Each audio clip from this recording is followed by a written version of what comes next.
Iniligtas mo ang buhay ko, kaya pananagutan kita.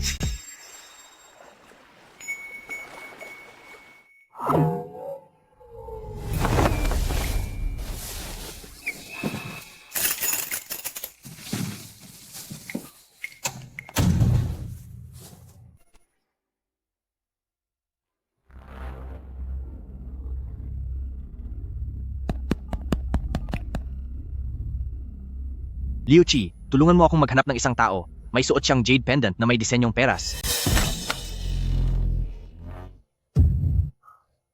Wei, buntis ka? Anong ginagawa mo? Gusto ko itong alisin. Nang malaman ng lalaking iyon na buntis ako, bigla na lang siyang naglaho. Dapat hindi ka na nakipagbalikan sa kanya noong una pa lang. Hindi ko pwedeng ituloy ang batang ito. Napakabata ko pa. Paano ako magkakaroon ng pabigat sa buhay? Pero hindi mo pwedeng gawin iyan ng mag-isa sa bahay. Maaari kang mapahamak.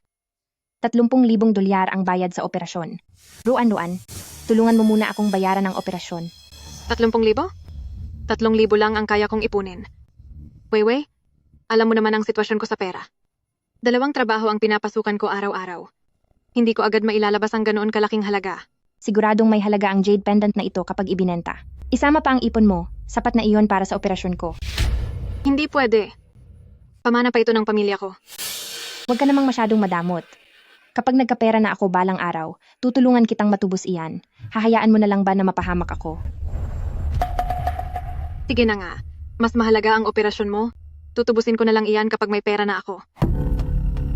Sa susunod, huwag ka nang gumamit ng mga kung ano-anong paraan para saktan ang sarili mo. Magwi-withdraw pa ako sa bangko kung kulang pa ang pera. Ruan, napakabait mo talaga. Ruan, anong nangyari sa'yo? Hindi ka umuwi kagabi. Huwag mong sabihin. Bumili lang ako ng itim na manok para pampalakas mo. Uto. 3,000 lang ang operasyon at ang matitirang pera ay magagamit ko pa para magsaya. Nandito na agad kayo. Ito ang presidente ng Gu Group, si Gu Mingchuan. Ang aming President Gu ay gustong imbitahan kayo pa uwi.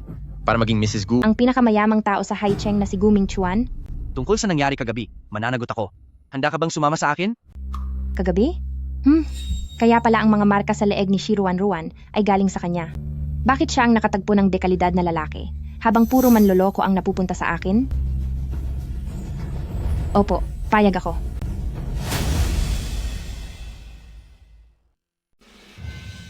Congratulations, Miss Chi. Buntis ka.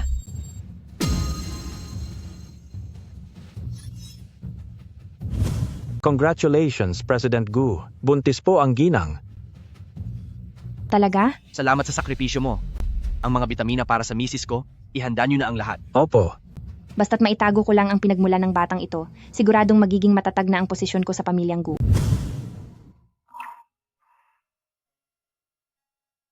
Magandang araw po, nandito po ako para mag-apply bilang housekeeper. Maghintay po kayo doon. Sige po, salamat. Chen, mag-interview lang si Mommy. Dito ka lang maghintay sa akin. Kapag sumama ang pakiramdam ng puso mo, tawagan mo agad si Mommy. Naiintindihan mo ba? Opo, Mami! Beep. Mami, bilisan mo. Ay, Ah, Xiaohang. Saan galing ang batang ito at ang lakas ng loob na banggain ng anak ko? tita, hindi ko po sinasadya. Nagdadahilan ka pa? Wala akong pakialam kung sino ka. Dahil nabangga mo ang anak ko, dapat kang humingi ng paumanhin agad. Anak, masakit ba? Humingi ka ng tawad, bilis. Pero malinaw naman na ikaw ang bumangga sa akin kaya ka natumba. Bahay namin ito, hinarangan mo ang daan ko, kaya kasalanan mo. Ano naman kung bahay nyo ito? Dahil ba nasa bahay nyo kayo ay pwede na kayong maging hindi makatwiran? Masyado kang masalita at bastos. Hindi ako papatalo sa inyo, mga masasamang tao.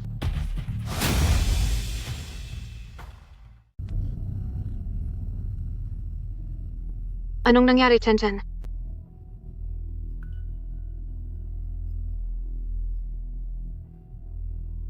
Luo Wei. Si Ruan. Anong ginagawa mo rito? Narito ako para mag-apply bilang housekeeper. Luo Wei, bakit mo inaapi ang anak ko? Anak mo? Ang batang ito ang bumangga sa anak ko at ayaw pa niyang humingi ng tawad? Mommy, nakatayo lang po ako at hindi gumagalaw. Sila po ang bumangga sa akin. Normal lang naman sa mga bata ang magkabungguan. At isa pa, hindi kailanman nagsisinungaling ang anak ko. Kung sinabi niyang hindi siya bumangga, hindi siya bumangga. Shiruan Ruan, sasabihin ko sa iyo, wala akong pakialam kung bumangga man siya o hindi. Nadapa ang anak ko. Kahit maliit na gasgas lang, napakalaking bagay na niyan para sa akin. Ngayon din, kailangang lumuhod ng anak mo at humingi ng tawad sa anak ko. Walang ginawang masama ang anak ko. Kaya bakit siya hihingi ng tawad? Kayo ang nang-aapi sa anak ko. Kaya kayo ang dapat humingi ng tawad sa kanya. Kailan pa ang isang hamak na katulad mo ay nagkaroon ng lakas ng loob na utusan ako? Kapag hindi humingi ng tawad ang anak mo ngayon, huwag kayong aasang makakaalis pa rito. Mga tauhan, hawakan niyo sila.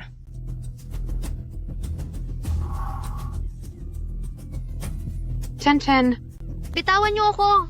bitawan niyo siya. Luo Weiwei, wala ka na bang konsensya? Itinuring kitang parang tunay na kapatid noon. Tinulungan kita at pinrotektahan. Tapos ganito mo lang aapiin ang anak ko. Tigil.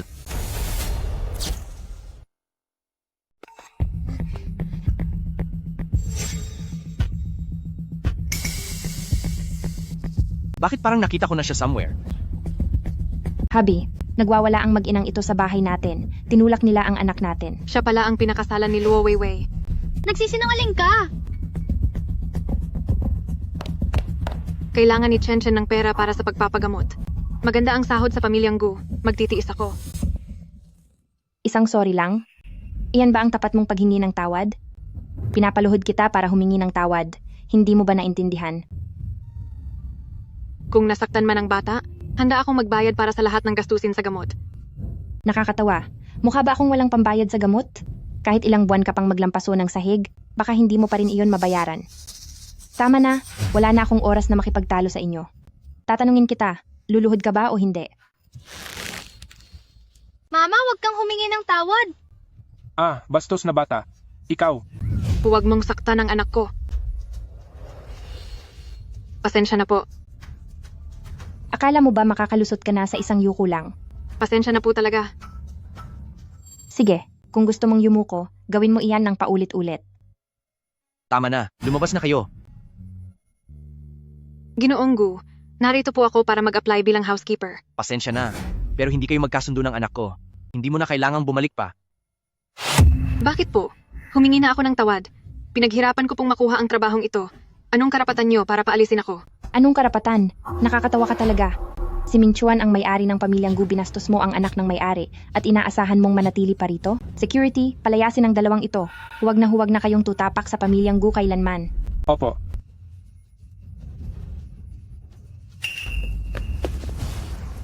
Alis.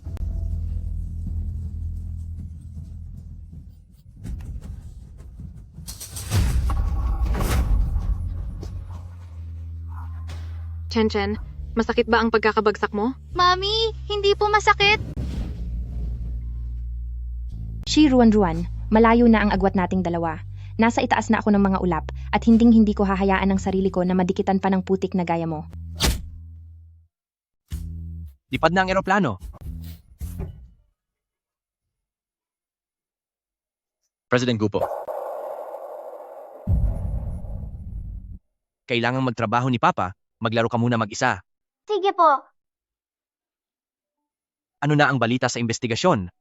President Gu, totoo pong hindi si Luo Weiwei. Ang babaeng nakilala niyo 5 taon na ang nakalilipas. Base sa DNA report, si Young Master Ai. Hindi niyo po anak? Sigurado ka ba? Personal ko po itong binantayan. Gumamit kami ng 16 na point para sa pagsusuri, kaya siguradong tama ito. Ang hinala ko, ninakaw ni Luo Weiwei ang kwintas na Jade at nagpanggap na siya ang tunay na asawa niyo. Ang lakas ng loob niya? Nagawa niya akong lokohin sa loob ng 5 taon? President Gu, kailangan na po ba nating paalisin ang maginang iyon? Pagod na si Papa. Sige, kakain si Papa mamaya. Walang kasalanan ng bata. 5 taon din kaming nagsama bilang mag-ama. Huwag mo munang ipagsasabi. Tulungan mo akong ipagpatuloy ang paghahanap sa kanya. Dito ka na muna matulog ng mahimbing, Mommy. Mami, good night po. Good night, anak.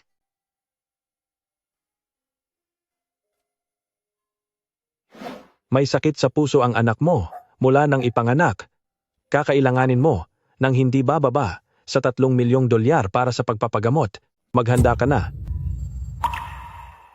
Doktor, pakiusap, tulungan niyo po kaming makahanap agad ng donor para kay Chen Chen. Gagawin ko ang lahat para mabuo ang pambayad sa operasyon.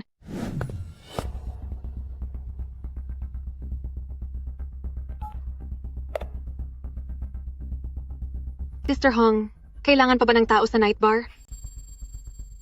Sa wakas, natauhan ka rin? Halika na, sinisiguro ko sa iyo na sa loob ng 3 buwan, mabubuo mo na ang pambayad sa operasyon.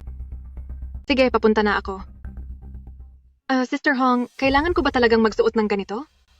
Kung gusto mong makakuha ng malaking pera at may mag-order ng mamahaling alak, dapat ganyan ang suot mo. Sige po, susunod ako sa inyo, Sister Hong. Sumunod ka sa akin. Sinasabi mong hindi si Luo Weiwei ang babae mo 5 taon na ang nakalilipas? President Gu, sa tingin ko, wag mo na itong pahirapan pa. Mamuhay ka na lang ng maayos. Hindi pwede. Niligtas niya ako, malaki ang utang na loob ko sa kanya. Kailangan ko siyang mahanap.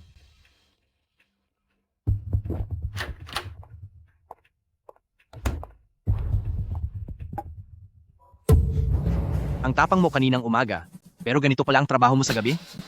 Marangal ang trabaho ko, kaya pakiusap, President ko, matuto kang gumalang. Ako pa ang dapat gumalang? Sa ganyang suot mo, habang nakatayo sa harap ko. Bakit? Sinasadya mo ba akong akitin? Masyado kayong nag-iisip. President ko, bitawan niyo ako. Ang mga babaeng katulad mo, marami na akong nakilalang ganyan. Dahil nandito ka para magtrabaho, dapat ay mayroon kang tamang asal sa trabaho.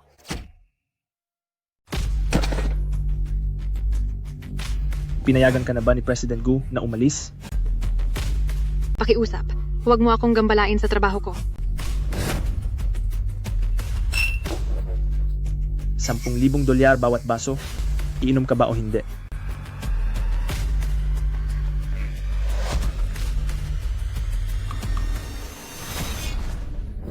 Sana ay tuparin mo ang iyong sinabi.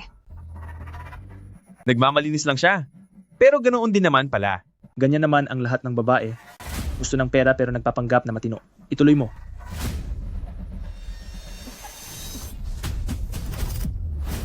Masyadong mabagal kung paisa-isang baso lang.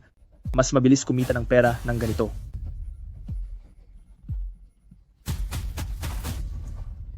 Bitawan mo ako. Bitawan mo ako. Ha ha ha. Mas mabilis itong paraan kaysa sa pagtatrabaho mo.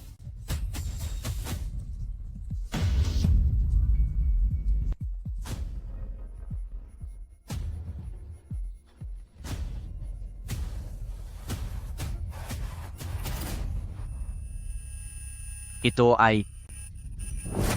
Anong ginagawa mo? Huwag mo akong hawakan. Baliw na babae. Nagawa mong saktan si President Gu.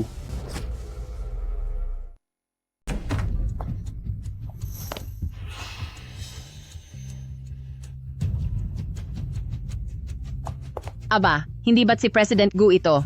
Pasensya na at hindi kita agad nasalubong. Parurusahan ko ang sarili ko at iinom ng isang baso. Wala kang pakialam dito. Sinaktan ng masamang babaeng ito si President Gu at kahit sino ay hindi siya maililigtas. Umalis ka na. Pasensya na po sa inyong dalawa. Bago lang po siya rito, may malubhang sakit ang anak niya at kailangan ng pera para sa operasyon. Siguro ay nagmamadali lang siya, kaya siya nagkamali. Sana po ay mapagpasensyahan niyo siya. Nandito ako para magsaya, hindi para magbayad para masaktan. Kung hindi siya luluhod at hihingi ng tawad ngayon, huwag siyang aasang makakalabas ng pintong ito. President Gu, unang araw niya po ngayon, marahil ay nag-aalala lang siya sa kanyang anak, kaya siya nagkulang. Sister Hong, humihingi po ako ng paumanhin sa inyo. Sana po ay maging malawak ang inyong pag-unawa. May malubhang sakit ang anak niya. Pero anong pakialam ko doon? Hindi Kaya- ko naman siya anak. May anak na siya pero ganito pa rin ang trabaho niya. Kapag nalaman ito ng anak niya, talagang nakakahiya. Kaninang umaga lang ay masigla pa ang anak mo? Bakit biglang nagkaroon ng malubhang sakit? Ilang lalaki na ba ang naloko mo sa ganyang paraan? Dapat kang iban sa nightclub na ito. Napakasinungaling mong babae. Pasensya na po, President Gu. Naging padalos-dalos lang po ako kanina. Ano po ang dapat kong gawin para mawala ang galit niyo? Kung ganoon, sumayaw ka ng mapang-akit hanggang sa sumaya si President Gu. Ano sa tingin mo? Isa po akong waitress, hindi mananayaw. Kung hindi ka sasayaw, sinisiguro ko sa'yo na dito sa Haicheng, kahit saan ka pa pumunta, wala kang kikitain kahit isang kusing. Sige, sasayaw ako. Nasaan na si Mama? Tama, sa nightclub.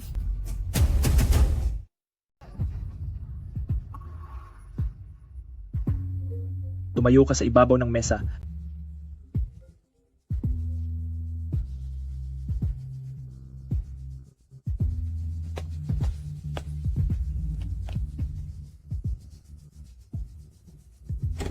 Hali kayo at tingnan nyo, pumunta kayo rito. Ito ang talent show ng pinakamagandang babae na si Hai Cheng. Huwag nyo itong palalampasin. Bagong libangan na naman ng mga mayayaman. Mukhang may bago na naman akong... Mapaglalaruan ngayong gabi. Sumayaw ka na. Bakit nakatunganga ka lang dyan? Anong klaseng sayaw ba yan? Eh parang ehersisyo lang yan sa paaralan ha? Pinaglalaroan mo ba kami? Dapat ipakita mo ang ganda mo, huwag kang mahiya. Ayusin mo naman ang pagpapakitang gilas mo.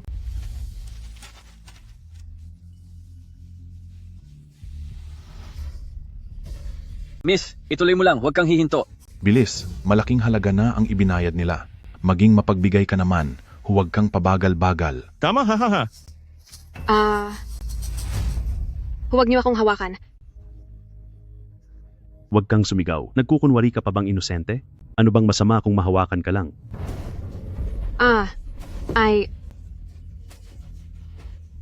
Mag-ingat ka, baka masaktan ang magandang binibini. Tiyak na mag-aalala si kuya para sa iyo. Bitawan niyo ako. Pakawalan niyo ako. Napakaganda naman ng suot mo. Kesa sa mayaman, mas mabuting sa amin ka na lang mapunta. Bitawan niyo ako. Bitawan niyo ako. Saklolo. Mami, Chen. bitawan niyo ang mami ko. Alis, bitawan niyo ang mami ko. Grabe, saan galing ang batang yan? Matandang Cheng, sabihan mo silang tumigil na. May bata sa loob. Kapag nagpatuloy pa ito, baka may mangyaring masama. May kinalaman ba iyan sa akin? Hay, ilayo niyo silang lahat. Umalis kayo? Umalis kayong lahat? Mami, masakit po ba? Hindi masakit, anak. Mami, bakit po basa ang damit niyo? Mami, yayakapin ka ni Chen para hindi ka nalamigin. Mabait na Chen, hindi nilalamig si Mami. Mami, bakit po kayo umiiyak? Inaapi mo na naman ba ang mami ko? Masama kang tao. Hindi ko hahayaang apihin mo ang mami ko. Masamang tao, bitawan mo ako. Hoy bata, umaarte ka ba sa harap ko? Mami? Chen. Pakiusap, tulungan niyo akong tumawag sa 911. 911. Pakiusap, tumawag kayo sa 911. Inaatake sa puso ang anak ko. Ang batang ito ay masiglang masigla kanina, hindi kaya sinasadya nilang lokohin tayo para sa pera? Ang nanay niya ay kayang gawin ang lahat para sa pera. Siguradong ginagaya lang din siya ng batang ito. Hindi po totoo iyan.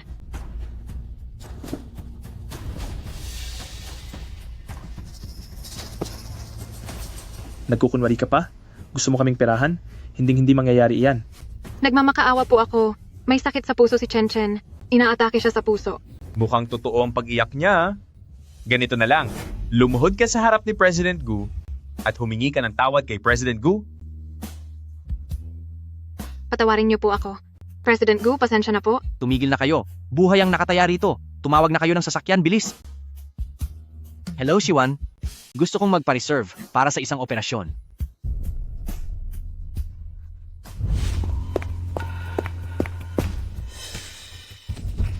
Tungkol doon, pasensya na. Hindi ko alam na ang anak mo ay may malalang karamdaman.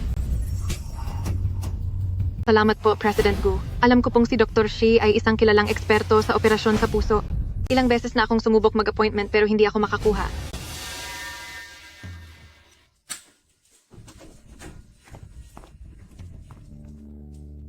Mabuti na lang at naisugod siya agad. Stable na ang lagay ng pasyente. Maaari na siyang samahan ng mga kamag-anak sa loob. Salamat po, Doc. Ming Chuan, ang sakit ng batang ito ay katulad ng namamanang sakit sa inyong pamilya. Anong ibig mong sabihin? Ang blood type ng bata ay katulad ng sa iyo. Ito ay Rh negative blood.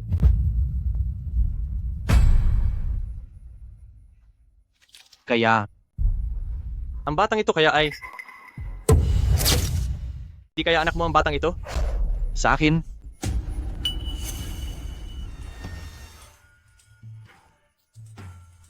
Liu Qi, tulungan mo akong maghanap ng isang tao. Siya nga kaya talaga? Ano? Wala lang. Hindi ko anak ang batang iyon. 5 taon na ang nakalipas, walang hiningi ang babaeng iyon, pero si Shi Ruan ay kayang sumayaw ng malaswa para lang sa pera. Imposibleng siya iyon. Nagkataon lang ang balat sa katawan.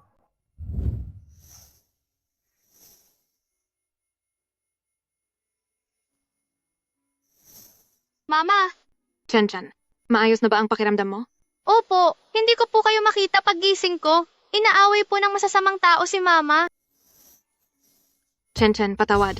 Wag na pong umiyak, Mama. Malaki na si Chen. Kaya ko na pong protektahan si Mama. Sige, malaki na si Chen. Kaya mo na ngang protektahan si Mama.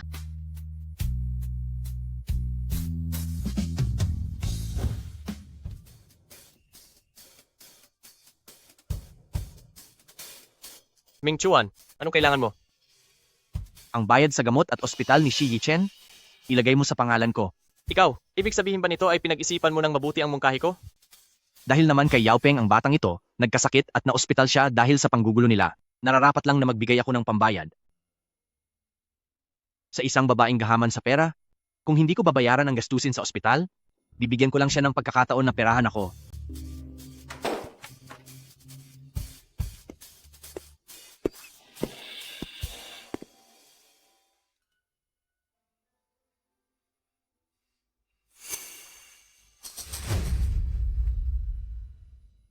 Mama, nandito na ang masamang tito. Chen, dyan ka lang sa kama at hintayin mo si Mama. President Gu, may kailangan ka ba? Nabayaran ko na ang gamot ng anak mo. Huwag mo nang alalahanin ang bayad sa ospital. Salamat, magkano lahat? Ibabayad ko sa iyo. Huwag na. Si Shiwan ay isa sa mga pinakamagaling na eksperto sa operasyon sa puso sa bansa, hindi mo kakayaning bayaran ang isang operasyon niya. Sabagay, mga ordinaryong mamamayan lang kami.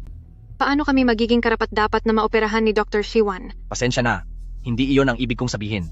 Nagkasakit ang anak mo dahil sa panggugulo ng mga kaibigan ko? Hayaan mo na lang manatili ang bata rito ng payapa. Anak mo? Ilang taon na siya? Ilang taon na ang anak mo?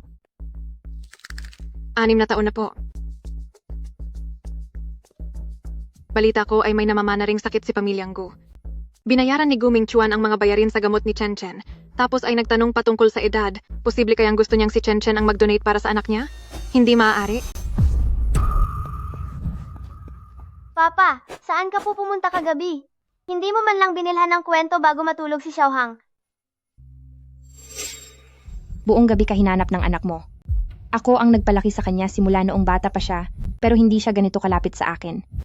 Pinaka-paborito ko po si Papa. Kung ganoon, sabayan mo na si Papa na mag-almusal. Sabay na tayong kumain. Xiaohang, Gusto niyang kumain ng itlog, hayaan mo siya. nagmana sa iyo ang anak mo, hindi rin siya mahilig sa itlog. May kailangan pa akong asikasuhin. Kumain na kayo riyan. Walang kasalanan ng bata. Ang pagkakamali ng matatanda ay hindi dapat ibunton sa kanya. Kain ng kain, puro ka na lang kain. Nakalimutan mo na ba ang lahat ng itinuro ko sa iyo? Hindi mo ba matandaan kung ano ang gusto at hindi gustong kainin ng papa mo? Bakit ka nagkamali sa ganoon kasimpleng bagay? Dati, kapag nasa bahay ang papa mo, sinasamahan kanyang mag-almusal at hinahatid ka sa kindergarten. Bakit maaga siyang pumasok sa opisina ngayon? Siguradong ang walang hiyang si Shi Ruan na iyon ang dahilan kung bakit may pinaghihinalaan ang papa mo. Mama, ano po ang malalaman ni Papa? Hindi ka papasok sa kindergarten ngayon. Sa bahay ka lang at kabisaduhin mo ang mga gusto ni Papa. Check-in ko yan mamayang hapon.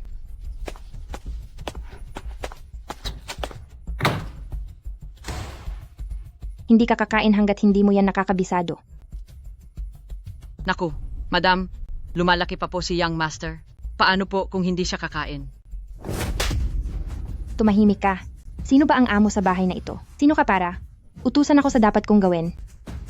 Bantayan mo ang pananalita mo. Kinuha kita mula sa probinsya para pagsilbihan kaming mag-ina. Magtrabaho ka na lang at huwag ng maraming satsat.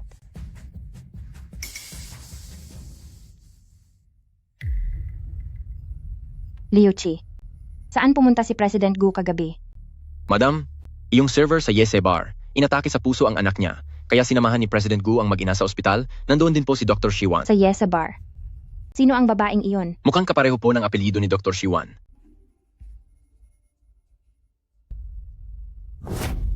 Shi Ruan, ikaw na naman.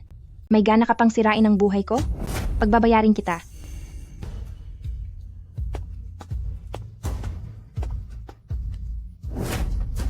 Hindi ba ito ang magandang babaeng sumasayaw sa harap ng maraming tao?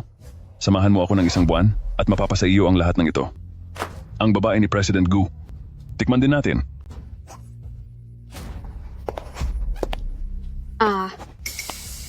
Hindi mo ba narinig ang sinabi ni President Liu sa iyo? Maging marespeto ka naman. May mga CCTV dito. Huwag ka nang magpanggap. Handa kang maghubad sa harap ng lahat para sa pera. Ngayong gusto kitang pagsilbihan ako ng solo at sa akin ka lang magpakita. Ayaw mo pa? O baka naman, kulang ang perang binibigay ko? Bitawan mo ako. President Liu, swerte mo dahil nagustuhan ka ni President Liu. Huwag kang masyadong mapagmataas. Bitaw. Ikaw, may gana kang saktan ako? Huwag kang masyadong maarte. Sumunod ka. Pagsilbihan mo ng maayos si President Liu. Bitawan mo ako. Manahimik ka na lang.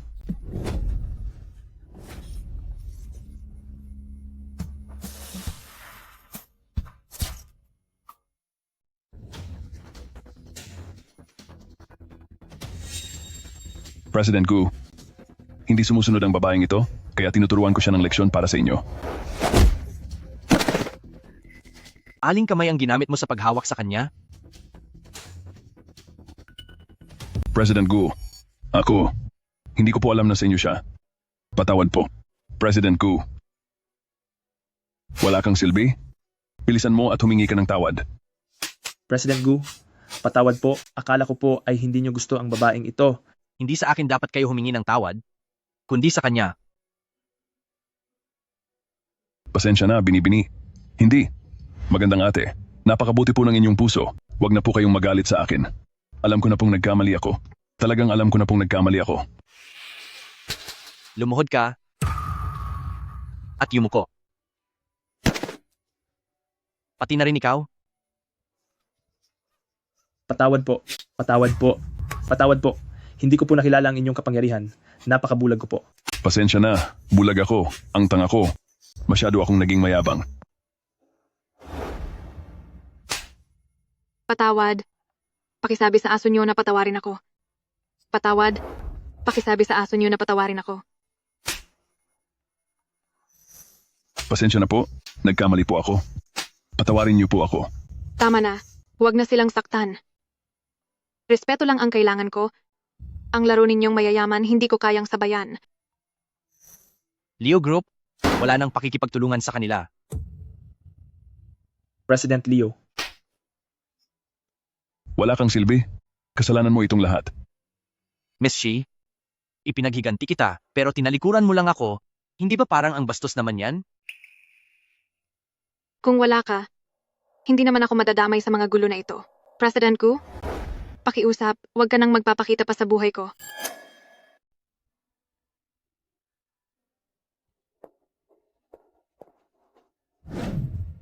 Ano ba talagang balak mo? Ako, natatakot lang ako na baka mapahamak ka ulit. Ikaw ang pinakamalaking at pinakadelikadong tao sa buhay ko. Iniligtas naman kita. Ganito ba talaga ang trato mo sa tagapagligtas mo? Gusto mo ba ng barbecue?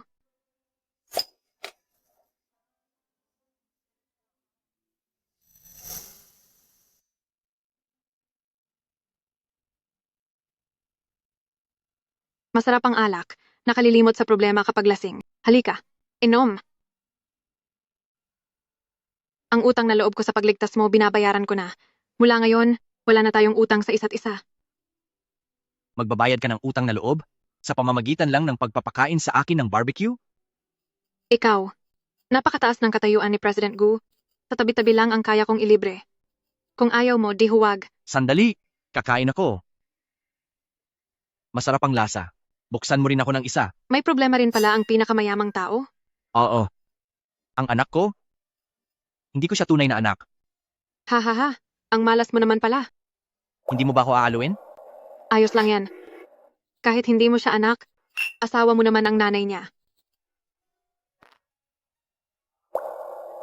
Ang asawa ko? Hindi rin. Dahan-dahan lang sa pag-inom. Hindi kita ihahatid pa uwi mamaya. Teka, makinig ka. Bakit parang pamilyar ka sa akin? Hoy, hoy, hoy. Lasing ka na. Ang mga lalaki talaga. Walang silbi. Hindi naman pala marunong uminom. Nagpipilit pa.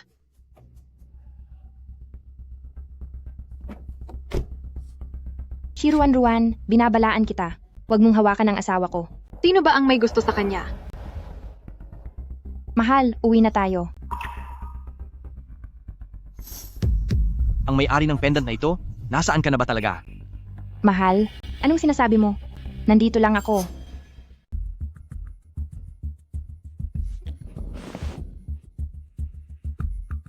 Hindi kilala ng ama ang kanyang anak, at hindi kilala ng anak ang kanyang ama. Anong ibig mong sabihin? Manloloko. Lahat sila ay manloloko. Kailanman ay hindi nawala sa sarili si Ming Chuan dahil sa alak. Mula nang lumitaw si Ruan, ano ba talaga ang nangyari? Madam, ako na po ang bahala. Madam, uminom po ng alak ang young master. Uminom lang siya ng kaunti. Ang pamilya ng young master ay may sakit sa puso mula pagkabata. Lahat sila ay kailangang sumailalim sa operasyon sa tamang edad para gumaling. Bawal po siyang uminom ng alak. Ano? May sakit sa puso mula pagkabata ang pamilyang Gu? Bakit hindi ko alam ang tungkol dito? Lagot! Nang atakihin ang anak ni Ruan at dinala sila ni Ming Chuan sa ospital, siguradong naghinala na siya. Ang lakas ng loob mo. Ruan, talagang bumalik ka pa para agawin sa akin ang posisyon ni Ginang Gu. Mama, hindi naman po ako totoong may sakit. Bakit kailangan nating magkunwari para lokohin si Papa? Xiaohang, mayroon ngayong isang masamang bata na sinusubukang agawin ng papa mo sa'yo. Gusto mo bang maagaw ang papa mo? Hindi po. Kung ganoon, dapat kang makinig kay mama. Maliwanag ba? Opo. Xiaohang, kumusta ka? Gusto mo bang pumunta sa ospital? Ang sakit ni Xiaohang ay nakuha na niya mula pa sa sinapupunan. Kasalanan ko ang lahat. Alam ko namang mahina ang puso ni Xiaohang at hindi siya dapat mahanginan. Pero kagabi, habang natutulog, pinagbigyan ko siyang mag-aircon. Kaya tuloy siya nilamig. May sakit sa puso si Xiaohang? Bakit hindi ko alam? Hindi mo alam? Ang pamilyang Gunyo ay may kasaysayan ng sakit sa puso mula pagkabata at si Xiaohang ay anak mo. Nagmana lang ang anak sa kanyang ama.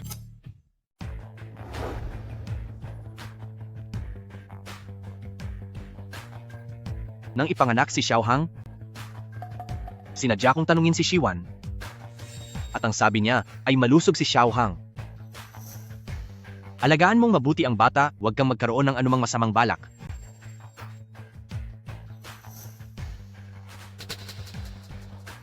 Napakasipag ni Xiaohang, siya ang laging nangunguna sa bawat asignatura. Sa hinaharap, ang ating si Xiaohang ang magiging tagapagmana ng Gu Group, kaya nararapat lang na maging mahusay siya. Xiaohang, isa-isahin mo ang mga gusto at ayaw ng iyong papa. Gusto po ni Papa ang shrimp dumplings, pero hindi po niya gusto ang itlog at coriander. May allergy po si Papa sa gatas, ayaw po niya ng amoy ng pabango dahil napapabahing po siya. Napakagaling. Mahusay ang pagtuturo mo, ito ang bayad mo. Matalino lang po talaga si Xiaohang.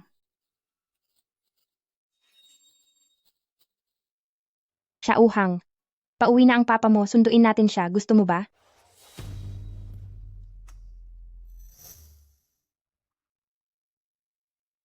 Bakit kayo nandito? Sabi ni Xiaohang, miss na raw niya ang papa niya, kaya sinama ko siya para sunduin ka. Tayong tatlong mag-anak, matagal na tayong hindi nakakapaghapunan ng magkakasama. Ngayon, lumabas tayo para sa ating tatlo lang. Ano sa tingin mo? Papa, gusto po ni Xiaohang kumain sa labas. May meeting ang papa mamaya? Hindi kita masasamahan ngayon. Mahal? Nitong mga nakaraang araw si Xiaohang ay laging nagbabanggit tungkol sa seafood porridge. Pagbigyan mo na ang hiling ng bata. Talaga bang gusto ni Xiaohang ang hipon? Mahal, paborito ni Xiaohang ang seafood porridge, hindi ba? Opo. Sa tuwing kumakain si Xiaohang ng seafood porridge, lagi siyang nahihirapan.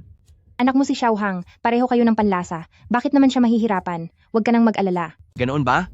Siyempre, huwag mong sabihing nagdududa ka na hindi mo anak si Xiaohang. Bakit parang natatakot ka? Sa harapan ng bata, ano ba ang mga sinasabi mo? Pasensya na. Dadalhin ko si Xiaohang sa seafood restaurant mamaya. Pupunta ka ba? May meeting ako, hindi ako pupunta. Walang silbi. Kahit ang papa mo ay hindi mo mapigilan. Gusto ko ang lahat ng impormasyon tungkol sa anak ni Shi Ruan. At isa pa, imbestigahan mo ang mga kilos ni Guming Chuan nitong mga nakaraang araw.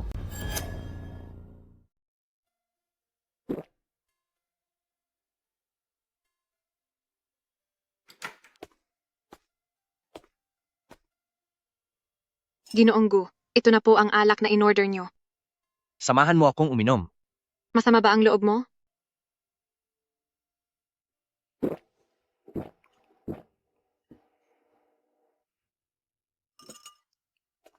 Manatili ka muna, samahan mo ako. Hindi ako pwedeng magpakalasing, naghihintay pa si Chen Chen sa bahay. Sige, Miss Shi, maaari ko bang itanong?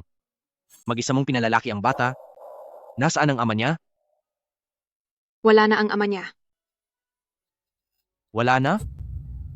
Oo. Nawala siya ng tuluyan, walang iniwang bakas.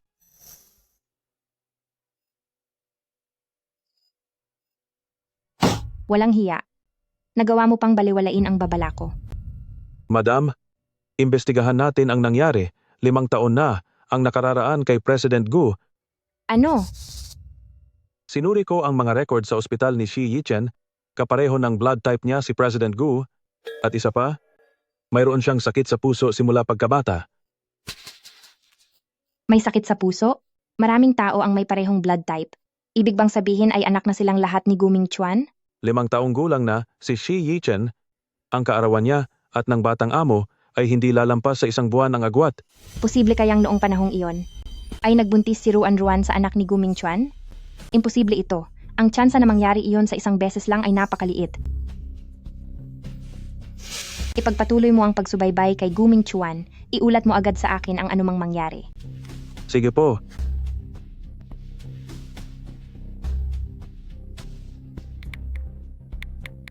Ruan, magkita tayo. Katatapos ko lang sa trabaho, dito na lang tayo mag-usap.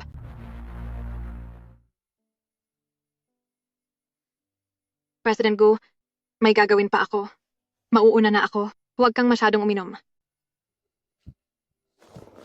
Saan ka pupunta? Ihahatid na kita. Huwag na. Makikipagkita ako sa isang lumang kaibigan. Ayaw kong may mang-istorbo. Siguro ay dati mong kasintahan?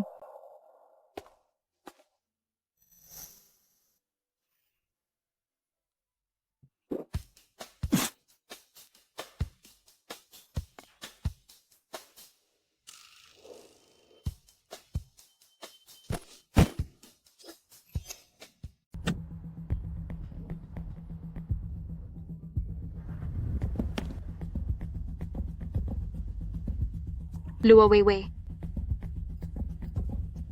Matagal na tayong hindi nagkikita. Ito lang ba ang ipapakain mo sa akin? Dati naman hindi ba't madalas tayong kumain dito? Matagal ko nang nakalimutan iyon. Nitong mga nakaraang taon, masyadong maraming mamahaling restaurant na ang napuntahan ko, kaya hindi na ako sanay sa mga pagkaing kalye. Inaya mo akong lumabas. Anong kailangan mo? Wala naman. Nabalitaan ko lang na nagiging malapit ka raw sa asawa ko kamakailan. Nagtratrabaho ako sa Night Color Bar. Si President Gu ay isang high-end VIP Gu na customer sa bar. Nagkataon lang na nagkikita kami. Nagkataon? Sa tingin ko kaya ka nagtratrabaho sa bar ay para landiin ng asawa ko. Tutal siya ang pinakamayaman sa Haicheng. Kahit ang mga aso sa kalye, gustong magpapansin sa harap niya. Luo Weiwei, trabaho ko iyon. Kung matapang ka, Sabihan mo ang asawa mo na huwag pumunta doon at lumipat ng ibang bar. Bakit hindi ikaw ang lumipat ng trabaho? Bakit hindi ikaw ang magpalit ng asawa? Ikaw. Marami na akong nakilalang katulad mo. Ginagamit ang ganda para lang mangakit ng mga mayayaman. Pwe, Luwa Weiwei, sabay tayong lumaki. Pinatira kita sa bahay ko. Pinagastos sa pera ko. Alam mo kung anong klaseng tao ako. Kung gusto mo akong kalabanin, matuto ka munang mahiya. sino ang nakakaalam kung ano na ang pinagdaanan mo sa mga nakaraang taon? Basta isa lang ang sasabihin ko, lumayo ka sa asawa ko. Kung hindi, Ruan, nabalitaan ko na naghahanap ka ng donor ng puso para sa anak mo. Maniniwala ka ba na sa isang salita ko lang, walang maglalakas loob na mag-match sa anak mo? Luwa Weiwei, pinapaimbestigahan mo ako. Ruan, wag mong isipin na dahil tinitingnan ka ng asawa ko, ay may gusto na siya sa iyo. May sakit din sa puso si Xiaohang. Lumalapit ang asawa ko sa iyo dahil gusto niyang kunin ang donor ng puso mo. Noong sinamahan ka ng asawa ko sa ospital, nakuha na niya ang report na nag-match ang donor. Kapag dumating na ang puso para sa anak mo, bibigay agad iyon kay Xiaohang. Ang anak mo, ilang taon na siya? Kaya pala, si Guming Chuan ay gustong agawin ang donor ng puso ng anak ko? Sa tingin mo, bakit siya lumalapit sa iyo? Siyempre, para iyon sa anak namin. Ako ang unang nag-apply para sa matching ng donor. Anong karapatan niyong agawin ito sa akin? Anong karapatan? Dahil ang apelido ng anak ko ay Gu. Siya ang anak ng pinakamayamang tao sa Haicheng. Habang ang anak mo, hindi pa alam kung kaninong bata iyan.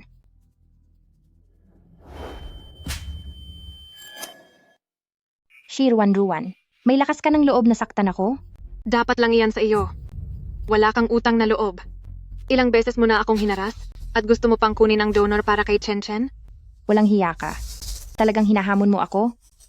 Sa bagay, ang sarap ng kapangyarihan ay hinding-hindi mo matitikman habang buhay. Maghintay ka lang. Marami akong paraan para hindi ka na makatagal sa Haicheng.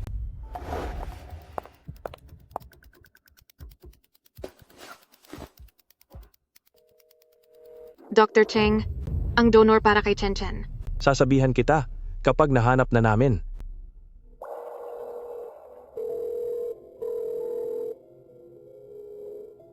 Chen Chen, poprotektahan ka ni Mama. Sister Hong, si President Gu ay ilang araw nang pumupunta at nakaupo lang doon, hindi gumagalaw at hindi rin nag-o-order. Maraming customer ang natatakot na baka maabala siya, kaya hindi na sila pumupunta. Tingnan mo, wala na tayong benta.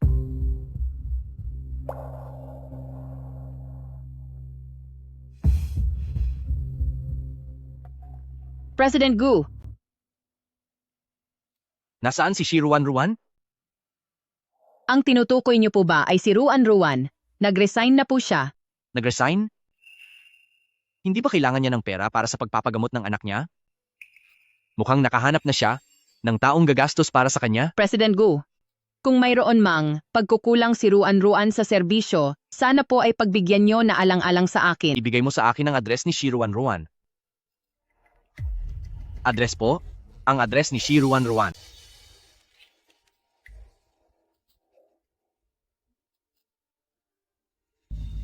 Gusto kong makita kung sinong lalaki ang kayang magpakontento sa iyo.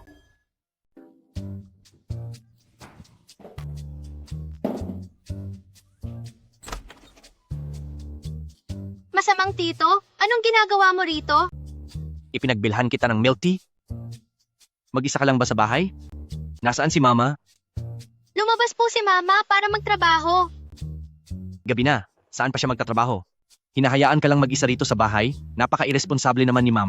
Malaking bata na po si Chen Chen. Pwede ba akong pumasok? Dahil tinulungan niyo po akong bayaran ng bill sa ospital, pwede kayong manatili rito ng 5 minuto. Hindi ka ba natatakot na mag-isa rito sa bahay? Sa susunod, magpapalagay ako rito ng security door. Tumuntong po ako sa upuan at nang makita ako sa peephole na kayo iyan, saka lang ako nagbukas ng pinto. Ganoon ba? Ibig sabihin? Si Tito ay, hindi naman masamang tao, di ba?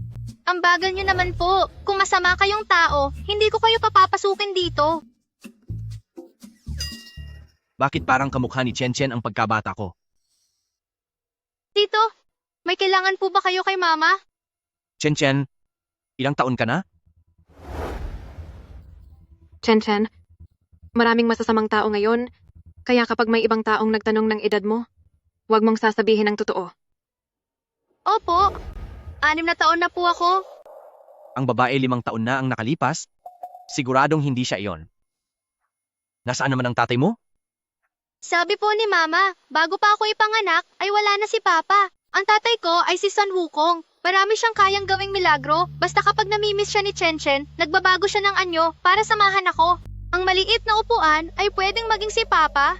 Ang maliit na mesa ay pwedeng maging si Papa. At si Tito Gu ay pwede ring maging si Papa.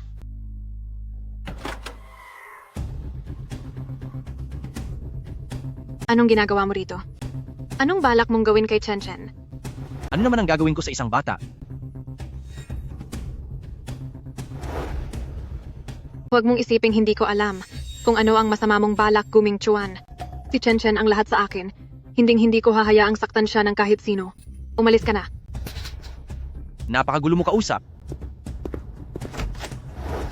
Chen, hindi hahayaan ni Mama na saktan ka ng kahit sino. Mama, hindi naman po ako sinaktan ni Tito Gu. Binilhan pa nga niya ako ng milk tea. Mama, gutom na si Xiaohang. Gusto ko pong uminom ng gatas. Hindi pwede. May allergy sa gatas ang papa mo, kaya may allergy ka rin sa gatas. Pero wala pong allergy sa gatas si Xiaohang.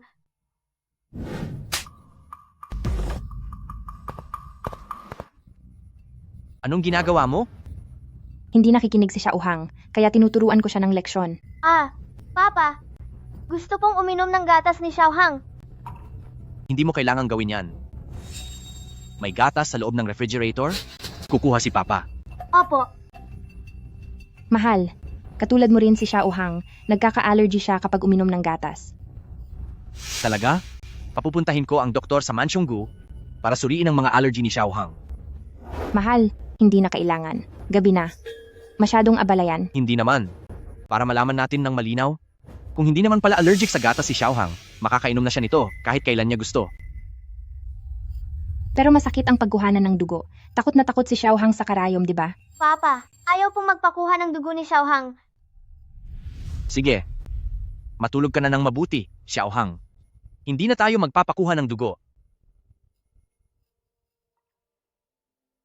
Dadalhin ko na si Xiaohang sa kwarto para matulog.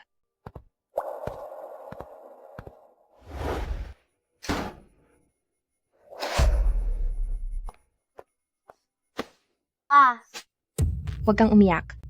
Kapag inakit mo pa rito ang papa mo, talagang paparusahan kita.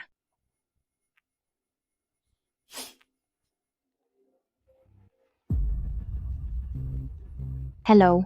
Madam, pumunta si President Gu sa bahay ni na Shi Ruan at si Shi Yichen ang tumanggap sa kanya.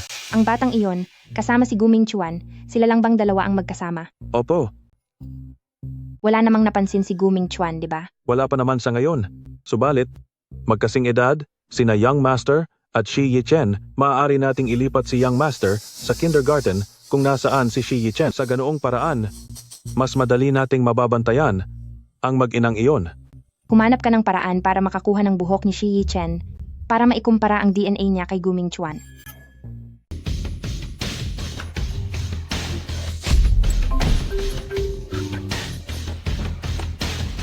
Nabalitaan ko na ang anak ng pinakamayamang tao ay lumipat na rin sa paaralang ito. Siya ba si asawa ng pinakamayamang tao? Napakalakas ng dating niya.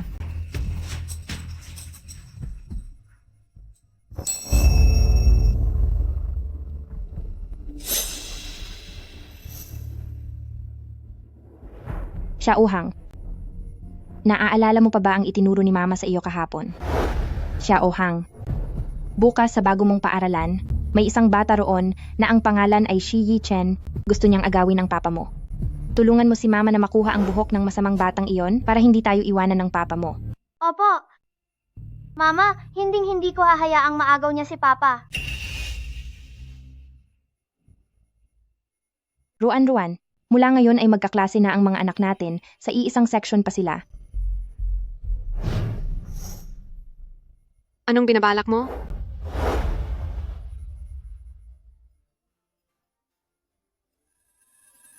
Chen, kailangang tandaan mo, lumayo ka sa batang lalaking nakita natin kanina. Huwag kang sasama kahit kaninong susundo sa iyo. Hintayin mo lang si Mama na dumating. Naintindihan mo ba? Opo.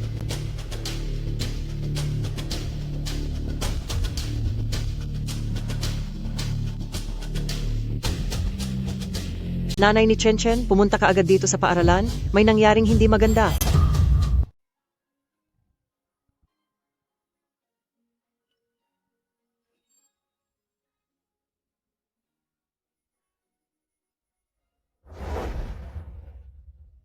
Anong nangyari sa buhok ni Chen? Nanay ni Chen, nakita ni Xiaohang na mahaba na ang buhok ni Chen, kaya naging mabait siya at ginupitan ito. Pero pinagbayad niya si Xiaohang at pinaiyak pa. Wala siyang modo. Ganoon ba? Hindi ko alam na mayroon na palang serbisyo sa paggupit ng buhok ang kindergarten? Laro lang iyon ng mga bata. Kung masyadong maarte ang anak mo, bakit pa siya nag-aaral dito? Umuwi na lang kayo. Teacher Kao, binabastos ni Gu Xinhang ang anak ko. May mapanganib na gamit dito sa paaralan. Tatawag ako ng 911. Nanay ni Chen, may maling pagkakaunawaan lang po. Huwag po muna kayong tumawag ng 911. Kung gusto niyang tumawag, hayaan mo siya. Mama, ayaw ko na pong mag-aral dito. Gusto ko na pong umuwi. Ginanggu, huwag po kayong mag-alala. Sisiguraduhin po naming didisiplinahin namin sila sa susunod. Sa susunod, huwag nang maghintay ng susunod. Dito mismo, sa harap ko, ipakita mo sa akin kung paano mo sila didisiplinahin. Masusunod po. Ikaw, bakit hindi ka pa lumapit dito at humingi ng paumanhin? Ang anak ko ang biktima rito. Bakit siya ang kailangang humingi ng paumanhin? Teacher Kao, dapat kang maging magandang halimbawa bilang guro. Pero pinapaboran mo lang ang mayayaman, binabaluktot mo ang katotohanan. Paano ka makakapagturo ng maayos? Shiruan Ruan, ang Gu Corporation namin ay nagbibigay sa paaralang ito ng $100 milyong taon-taon, kaya wala kang karapatang magsalita rito. Ang gupitan ni Xiaohang ang anak mo ay isang malaking karangalan para sa anak mo. Luo Weiwei, ganyan mo pala pinalalaki ang anak mo. May CCTV ang paaralan at para malaman ang katotohanan, magiging malinaw ang lahat kapag nakuha na ang kuha ng CCTV. President Gu, isang malaking pagkakamali lang ang lahat ng ito. Laro-laro lang po ito ng mga bata, kaya huwag na po ninyong dibdibin. Ginupitan ng buhok ang anak ko ni Gu Xinhang at pinilit pa siyang humingi ng paumanhin. Matatawag mo ba itong laro-laro lang? 5 taong gulang pa lang si Xiaohang. Normal lang ang kulitan sa pagitan ng mga batang lalaki. President Gu, may hinala ako na sinadyang manakit ni Gu Xinhang. Chen, dadalhin ka ni Mama sa ospital. Huwag mo akong takutin. Huwag mong takutin si Mama.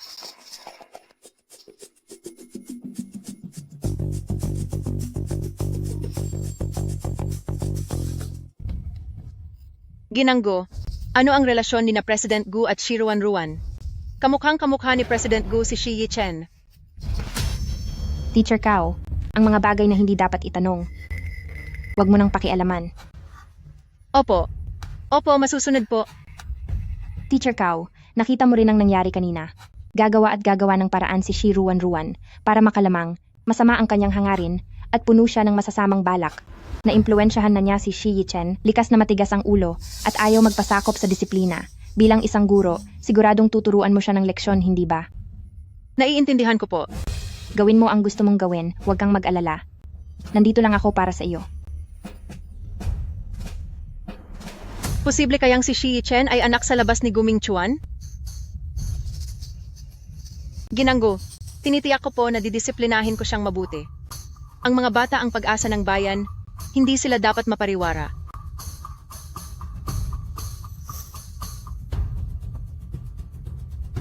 Mama, galit ba si Papa? May nagawa na naman bang mali si Xiaohang? Hindi. Maganda ang ginawa ni Xiaohang sa pagkakataong ito. Ang bagay na ipinapakuha ko sa iyo, nakuha mo ba? Eto na po, Mama. Madam, ito po ang mga impormasyon noong ipinanganak si Shi Yichen. Ito naman po noong nalasing si President Gu dahil sa gamot at ang oras ng pagpunta niya sa hotel. 5 taon na ang nakalipas, nawala na ang mga kopya ng CCTV, kaya siguradong walang mahahanap si President Gu. Madam, base sa mga dokumento, si Shi Yichen ay malaki ang posibilidad na anak ni President Gu. Ang mga CCTV sa paligid ng hotel noon, naayos na ba ang lahat? Hanggang 3 buwan lang po ang itinatagal ng mga CCTV. Iisa-isahin ko pong susuriin ang lahat para burahin ang lahat ng ebidensya noon. Ito ang buhok ni na Shi Yichen at Gu Mingchuan. Gamitin mo ito para sa DNA test. At kapag lumabas na ang resulta, sirain mo ang lahat ng bakas. Dapat walang matira kahit isa. Masusunod po, Madam. May sakit sa puso si Shi Yichen simula pagkabata at naghihintay siya ng donor. Bantayan mo ang anumang balita tungkol sa donor. Sabihan mo ako agad kapag may nalaman ka. Naiintindihan ko po. Si Shi Yichen, kung anak nga siya ni Gu Mingchuan, dapat siyang tuluyang mawala sa mundong ito. Neng, ang bata mo pa para magtrabaho bilang janitress, ah? Kaya pala natanggal si Lao Yang. Siguro ay para bigyan siya ng daan. Hay nako, ang mga kabataan ngayon, nakikipag-agawan pa sa trabaho namin. Parang gusto kaming mawalan ng pangkabuhayan. Ate, part-time lang po ako rito. Hindi ko po balak agawin ang kita nyo. Linisin mo na ang banyo sa second floor, huwag kang paharang-harang dito. Hemp. Lao Jiang, ang lupit talaga ng naisip mo. Ilang araw nang sira ang banyo sa second floor, napakadumi at napakabaho pa. Itong batang ito, na mukhang hindi sanay sa hirap, siguradong hindi tatagal ng kahit isang araw. Hemp, hindi naman sinasadya ni Lao Yang na mailagay sa bulsa ang gintong kuwintas ng supervisor. Kailangan ba talagang tanggalin agad? Gusto niyang kunin ang pwesto niya? Tingnan natin kung kaya niyang tiisin ang hirap na ito. Tingin ko hindi aabot ng isang araw ang batang yan.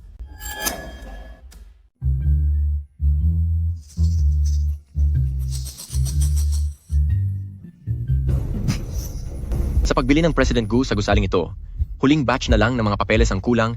Kapag napirmahan nyo na po, maaari nang lumipat ang Gu Group. May nakuha na bang bagong tauhan ang housekeeping department? Opo, balita ko ay medyo bata pa ang nakuha nila. Hindi madali para sa mga kabataan ang gumawa ng mabibigat at maruruming trabaho. Pumunta ka sa finance department, sabihin mong doblehin ang sahod niya. Kailan pa naging ganito ka-interesado ang boss sa housekeeping department?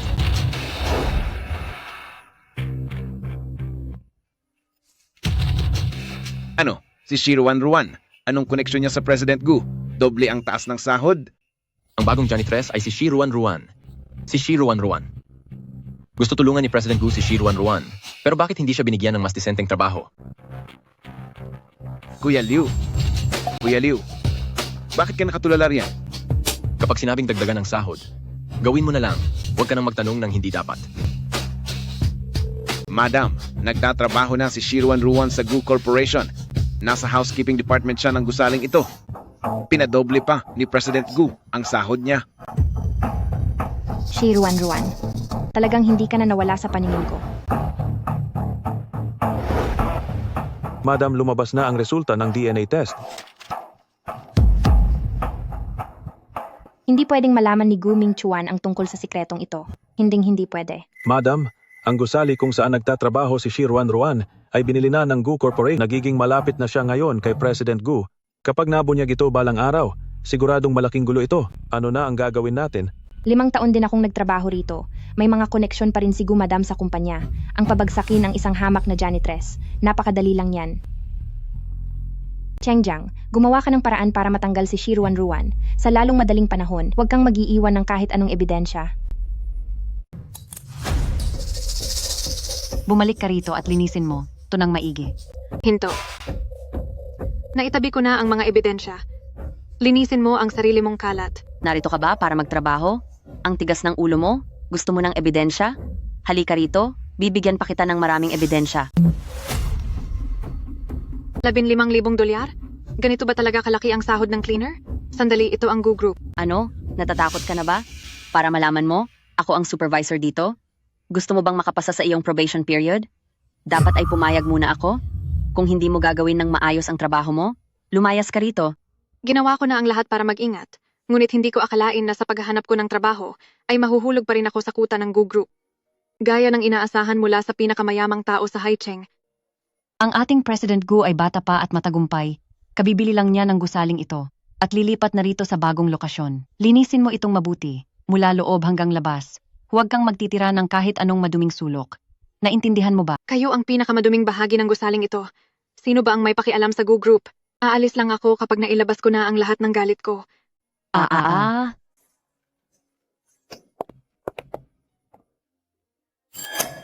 Kumakain ng butong pakwan at nagdadaldalan sa oras ng trabaho? Mukhang napakadali ng trabaho sa cleaning department na kahit isang tao lang ay kayang gawin ito. Hindi po, President Gu. Kakatapos lang po naming linisin ang banyo sa ikalawang palapag, kaya naisipan po naming magpahinga sandali. Ako ang naglinis ng banyo sa ikalawang palapag. Anong pinagsasabi mong kalokohan? Ang banyo sa ikalawang palapag ay malinaw na nilinis namin ni Ate Jiang. Tama. May CCTV sa tabi ng banyo. Gusto niyo bang tingnan ng footage? Kayong dalawa, pumunta na kayo sa finance department para kunin ang sahod nyo. President Gu, kayo po pala mismo ang nagtatanong sa magnanakaw na ito. Magnanakaw? Hindi ba kayo pumunta rito para hanapin si Shirwan Ruan at tanungin tungkol sa kuwintas? Nawalan ang finance manager ng isang gintong kuwintas. Ikaw lang ang dumaan doon nung oras na iyon. Nawala ang gintong kwintas pagkaalis mo. May sapat akong dahilan para maghinala na ikaw ang nagnakaw ng kwintas. Hindi ko ginawa iyon. Makisama ka at hayaan mo akong kapkapan ka. Anong karapatan mong kapkapan ako? Ako ang HR ng kumpanyang ito. Ako ang nagpasok sa iyo rito. Sa ilalim ko ang pag-hire sa iyo. Ngayong nagnakaw ka, ipinapahiya mo rin ako. President Gu, tingin mo rin ba nagnakaw ako ng kuwintas? Mahalaga ba sa iyo ang tingin ko? Ganoon pala kahalaga sa kanya ang opinyon ko. Sa oras pala ng pangangailangan, mas pinipili mo pa ring maniwala sa ibang tao.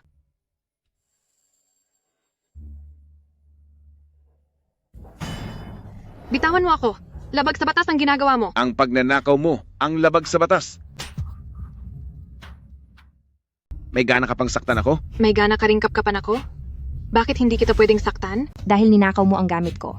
Ang kuwintas na iyon ay ibinigay ko sa finance supervisor na si Cheng Jiang na nagkakahalaga ng 30,000 dolyar. Ibigay mo na iyan ngayon at hindi na ako tatawag ng pulis dahil kung malalaman ng iba na ako sa Gu Group ay nagkaroon ng isang magnanakaw, paano pa magtitiwala ang mga kliyente na makipagnegosyo sa atin? Sabi ko na nga ba at kahina-hinala ang kilos niya, magnanakaw pala siya. Napakabata pa ng batang ito, pero malikot na ang kamay. Hindi siya nararapat sa departamento natin. Wala kayong ebidensya. Paninirang puri lang iyan. Hemp, kung ganoon ay hayaan mo kaming kapkapan ka.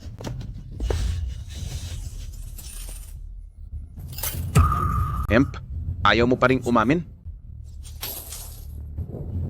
Shirwan Ruan, ayaw mo talagang humingi ng tulong sa akin? Tingnan natin kung paano mo lulutasin ito. Baliw, ano pa ba ang inaasahan ko? Para lang mapaalis ako sa kumpanya, talagang nag-abala pa kayo ng husto.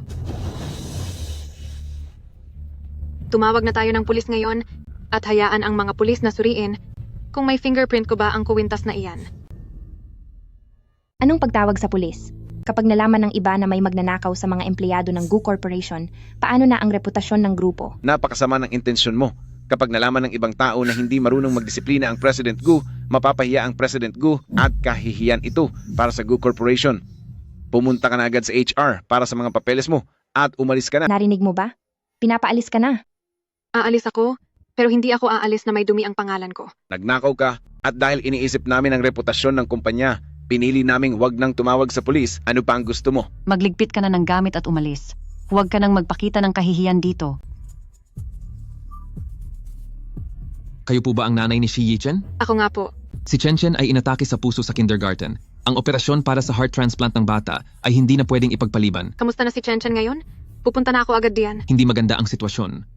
Ihanda mo na agad ang pambayad sa operasyon, 3 milyong dolyar para sa pag-admit sa ospital. Huwag nang magpatumpik-tumpik pa, maghanda ka na agad. Bakit mo tinitingnan ng asawa ko? Imposible ka nang makapanatili sa kumpanyang ito. Kasalukuyang may bidding ang Gu Group, anumang pagkakamali ay gagamitin ng mga kalaban para sirain tayo. Tama ang sinabi ni Luo Weiwei.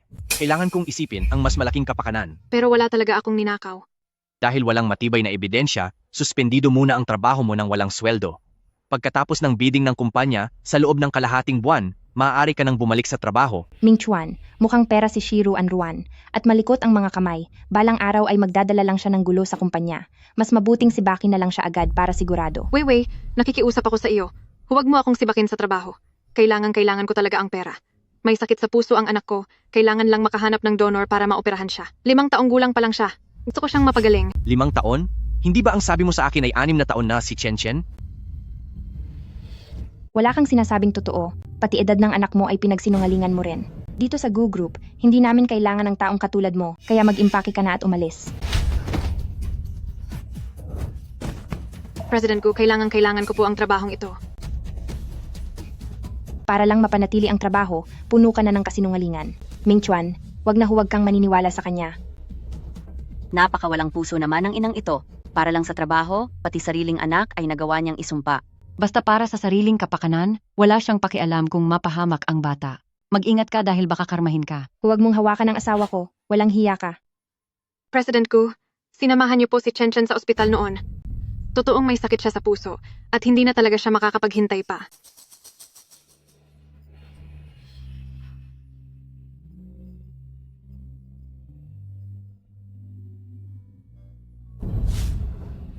Kapag nanatili pa rito si Shirwan Ruan, siguradong mabubunyag ang nangyari noon.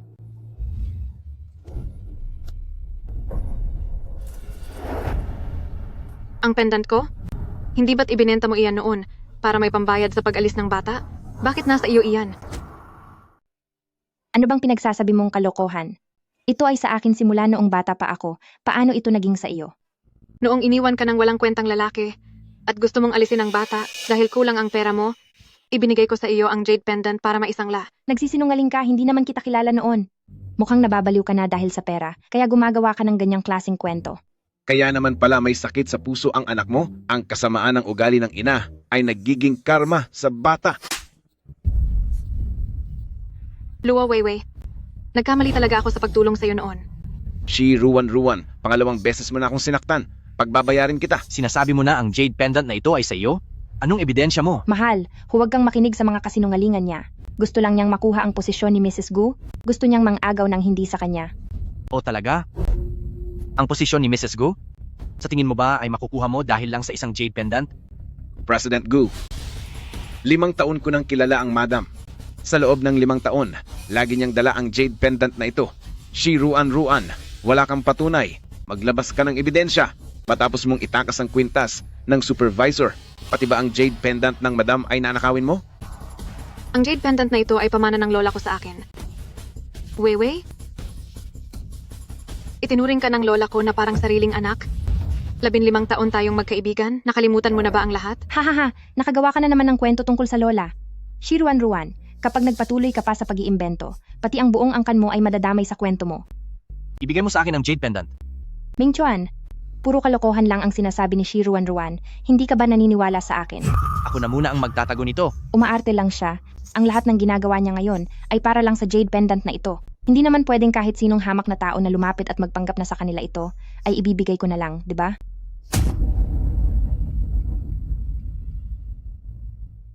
Miss Shi, nawalan ng malay si Chen Chen. Kasalukuyan siyang sinusubukang iligtas sa ospital. Madam, nawalan ng malay si Xiao Hang. Kasalukuyan siyang sinusubukang iligtas sa ospital. Ano? Papunta na Papunta ako? na ako. Mahal, sinusubukang iligtas si Xiao Hang sa ospital. Kumusta na si Shinhang? Kumusta na si Chen Chen? Mayroong sakit sa puso mula pagkabata si Gu Xinhang. Nagulat siya sa loob ng paaralan at nawalan ng malay. Kasalukuyan siyang ginagamot, ngunit hindi maganda ang sitwasyon.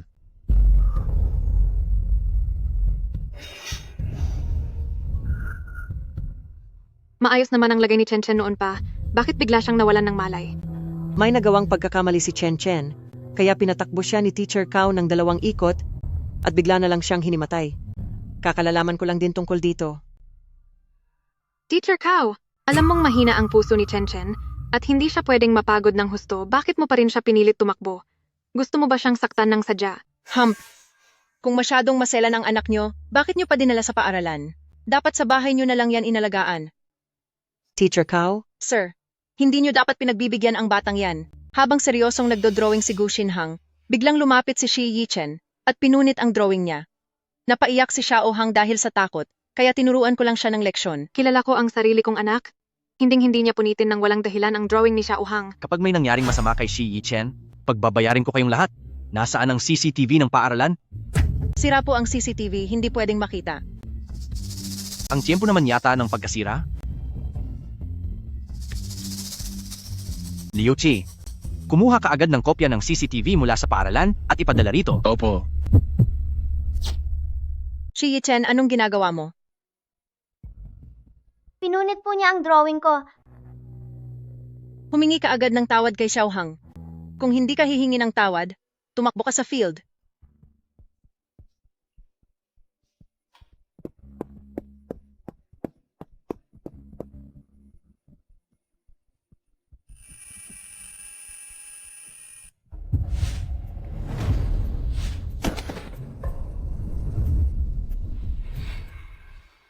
Noong inaapi ni Gu Xinhang si Chen Chen, hindi ka man lang nakialam para pigilan siya. Tapos ngayon, pinipilit mong humingi ng tawad ang anak ko, at ang anak ko lang ang pinarurusahan mo. Wala kang ibang nakikita kundi pera at kapangyarihan, ikaw pa ang nangunguna sa pang-aapi sa anak ko. Dapat mong isipin kung ano ang problema sa sarili mo.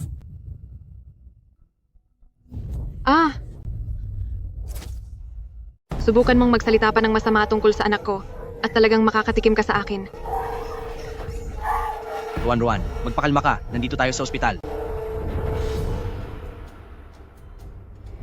Gu Mingchuan, dahil hindi mo anak ang nasa loob at kasalukuyang nililigtas, kaya wala kang pakialam. Shiro Ruan, anong ibig mong sabihin? Nasa loob din si Xiaohang, at hindi mas maganda ang lagay niya kaysa sa anak mo. Miss Shi, kakakuha lang namin ng balita. May nahanap na tayong tubang donor ng puso para kay Chen Chen at kasalukuyan na itong idinadala rito. President Gu, Ginang Gu, hindi maganda ang lagay ni Xiaohang. Kailangan na nating madaliin ang operasyon para sa transplant ng puso. Ano? Palit puso? Gawin nyo, kailangang palitan. Kailan pa naging ganito kalala ang sakit ni Xiaohang? May ventricular septal defect si Xiaohang. Humihina na ang puso niya, kaya kailangang maoperahan sa lalong madaling panahon. Ipaschedule ang operasyon. Ngayon na. Kulang ang supply ng donor ngayon?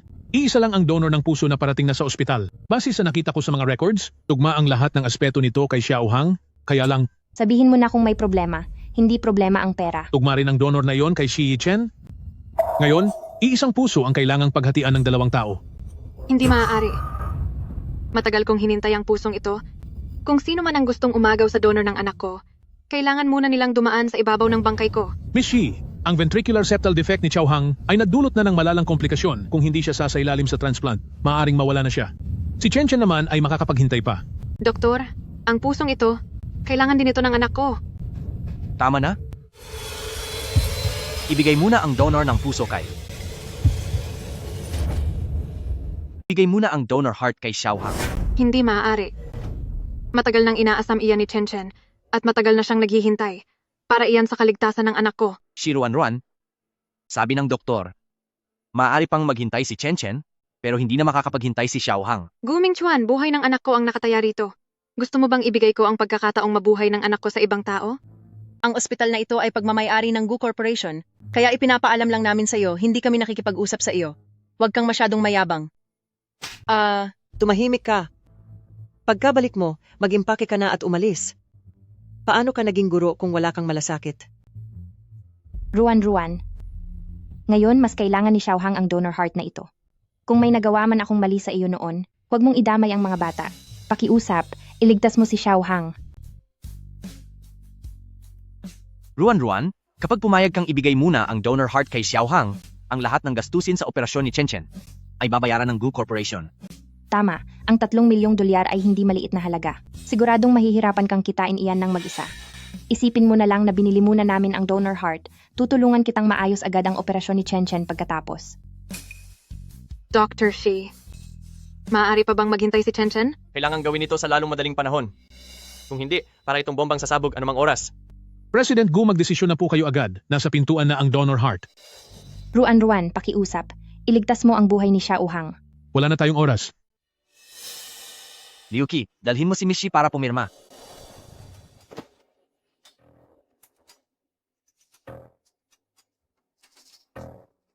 Total, 5 taon din siyang inalagaan. Kahit aso pa iyan, magkakaroon ka rin ng damdamin. Kahit pa alam ni Gu Mingchuan na hindi niya tunay na anak si Xiaohang, siya pa rin ang pipiliin niya ng walang pag-aalinlangan.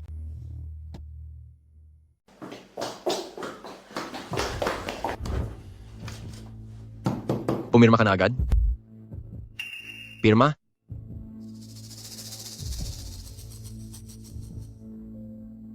Maganda ang mood ni President Gu ngayon. Handa siyang tulungan kang makahanap ng bagong donor ng puso. Kapag nagtagal ka pa, at nagalit si President Gu, wala nang ospital sa Haicheng ang maglalakas loob na tumanggap sa anak mo. Napakapangyarihan niyo. Wala na bang batas dito sa Haicheng? Wala ka namang perang pampaopera. Kaya kahit ibigay sa iyo ang donor ay wala ring silbi. Pirmahan mo na ang kasunduan na isinusuko mo ang donor at matatanggap mo agad ang 3 milyong dolyar. Isipin mo naman ang anak mo. Kapag naubos ang pasensya ni President Gu, wala kang makukuha kahit 1 sentimo. Aanhin mo pa ang donor? Tama ka. Si Pamilyang Gu ang batas dito sa Haicheng. Sa isang salita nyo lang ay mapagdedesisyonan nyo na ang buhay ng anak ko Marami kayong paraan para pilitin ako. Hindi namin kayang lumaban ng anak ko. Tinatanggap ko na ang tadhana ko.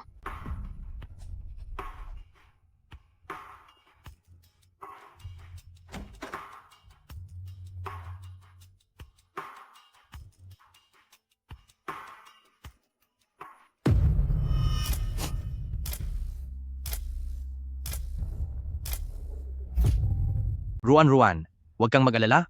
Gagawa ko ng paraan para mahanap agad ang donor para kay Chen Chen. President Gu, ang 3 milyong dolyar ibigay niyo na sa akin agad. Pera lang ba ang mahalaga sa relasyon natin? President Gu, may kailangan pa po ba kayo? Gusto niyo rin ba ang puso ko? Pati ba ito ay kukunin niyo rin? Ruan, huwag kang ganyan. Gusto ko lang itanong, sa iyo ba talaga ang kwintas na jade ni Weiwei? Akin iyon. Iyo bang pendant na Weiwei ay talaga bang sa iyo? Sa akin iyon. Magkano ba ang balak ni President Gu na ibayad para makuha iyon para kay Ginang Gu? Iyang ugali mo. Paano ako maniniwalang sa iyo nga iyon? Pama na lang iyon ng lola ko. Sa tingin mo, wala naman iyong halaga, di ba? Bayaran mo ako ng 50,000 dolyar para sa pendant, kasama na ang pambayad sa ospital ni Chen Chen, at i-transfer mo lahat sa card ko.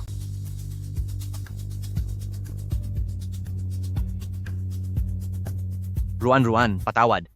Hindi ko kayang panoorin na lang na mawala si Xiao Hang. Liu Qi, gawan mo ako ng isang paternity test.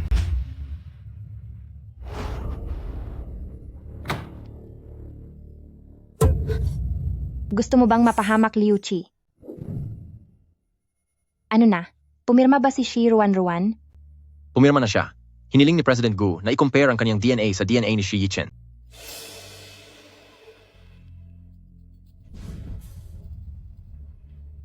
Alam mo na ang dapat mong gawin, di ba? Opo. Sana ituparin mo ang pangako mo. Pagkatapos kong gawin ito, pakawalan mo na ang pamilya ko. Hay nako, alam ko na. Kapag naging matatag na ang posisyon ko bilang ginanggu, hindi ka mawawala ng pabuya.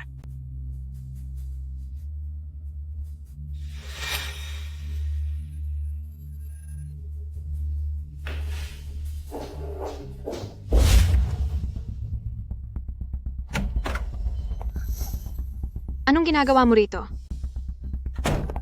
Matagal na rin tayong magkapatid na hindi nakakapag-usap ng kaming dalawa lang. Narito ako syempre para makipagkumustahan. Hindi ka welcome dito.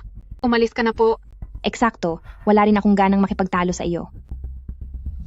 Narito ako para bigyan ka ng babala. Lumayas ka sa Haicheng. Huwag ka nang babalik kailanman. Ang lakas ng loob mong magmalaki dahil sa amo mo. Akala mo naman ay kontrolado mo ang lahat. Ako na ang asawa ng pinakamayamang tao sa Haicheng ngayon. Ang buhay mo at ng anak mo ay mas mababa pa sa halaga ng aso ko. Kaya kitang tapusin na mas madali pa kaysa sa pagpuksa ng langgam. Shi Ruan, kung matalino ka, umalis na kayo agad ng anak mo sa Haicheng at huwag na kayong magpapakita pa kay Guming Chuan. Kung hindi, baka mawala na ng tuluyan si Shi Yichen. Chen. Mukhang hindi ko na kailangang kumilos dahil hindi na rin magtatagal ang bata. Doktor, bilisan nyo. Tulungan nyo ang anak ko. Anong nangyari? Si Chen, nagsusuka po siya ng dugo. Hindi naman malala ang problema niya. Normal na reaksyon lang yan. Doktor, parang awa nyo na. Tulungan nyo siya. Nasaan si Dr. Shi? Si Dr. Shi. May inooperahan si Dr. Shi, kaya ako ang naka-duty ngayon. Bakit ka natatakot sa kaunting dugo lang? Mabuti nga na nailalabas niya ang mga namuong dugo sa dibdib niya. Chen, kasalanan nito ni Mama. Hinayaan kong agawin ng iba ang donor para sa puso mo. Doktor!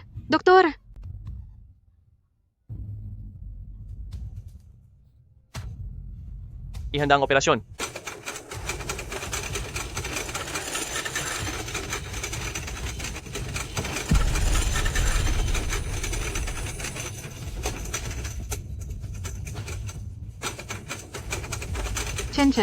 Chen, kailangan mong magpakatatag. Naipadala ko na ang mga dokumento para sa meeting, tuloy pa rin ang mga lakad natin ngayong hapon.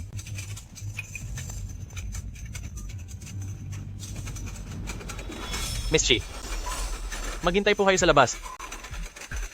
Ipinapaubaya ko na siya sa iyo, Dr. Shi.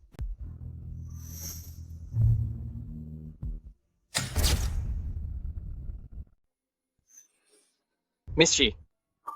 Chen, ligtas na sa panganib si Chen, pero Pero ano po? nasa huling yugto na ang sakit ni Chen at kahit papalitan ang kanyang puso, ay wala na ring magagawa. Tito Shiwan, wala na ba ako? Mabubuhay ng matagal ang ating si Chen. Tito Shiwan, alam ko po ang lahat. May sakit ako at hindi ko na makakasama si Mama ng matagal. Huwag kang magsalita ng ganyan. Isang doktor si Tito. Siguradong mapapagaling kita. Pareho tayo ng apelido, Shi. Napakabuting tao talaga ng mama ko. Napakabuti ring tao ni Tito. Tito, kapag wala na ako, pwede mo bang tulungan ang mama ko? Huwag kang mag-isip ng ganyan. Bata ka. Kailangang magpakatatag ni Chen para talunin ang sakit. Si Tito ang mag-aalaga sa inyong dalawa ni mama mo sa hinaharap. Ayos ba? Opo. Kaya ipikit mo na ang iyong mga mata at matulog ng mahimbing. Katatapos lang ng operasyon, kailangan mong magpahinga. Sige po. Sa kalagayan ni Chen ngayon, hindi babalik ang sakit sa loob ng 3 buwan. Kung bumalik man ito, ibig bang sabihin?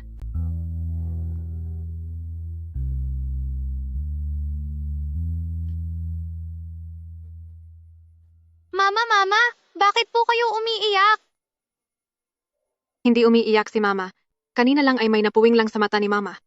Mama, napakahusay ni Tito Shi. Pakiramdam ko ay maayos na ang katawan ko, kaya wag na po kayong mag-alala. Sige, Chen. Dahil naging mabuti ka nitong mga nakaraang araw, bibigyan ka ni Mama ng premyo. Mamamasyal tayo sa ibang bansa. Gusto mo ba? Yehey! Pupunta na ako sa ibang bansa! Luo Weiwei, Guming Chuan, kayo ang nagpahamak sa anak ko. Huhubarin ko ang inyong mga maskara para makita ng buong mundo ang tunay ninyong pagkatao.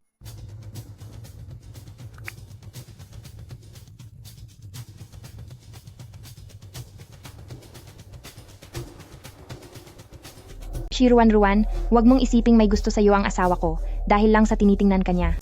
May sakit din sa puso si Xiaohang. Lumalapit lang sa iyo ang asawa ko dahil gusto niyang kunin ang puso para sa anak ko. Noong sinamahan ka ng asawa ko sa ospital, nakuha na niya ang ulat na tugma ang inyong mga puso. Kapag dumating na ang puso ng anak mo, ibibigay agad ito kay Xiaohang. Luo Weiwei. Pasensya na, ang numerong tinatawagan niyo ay kasalukuyang nakapatay. Sumagot ka, Shi Ruan. Sumagot ka na. Sa tawag, hindi ko kailanman binalak na saktan si Chen. Ang numerong tinatawagan niyo ay kasalukuyang nakapatay.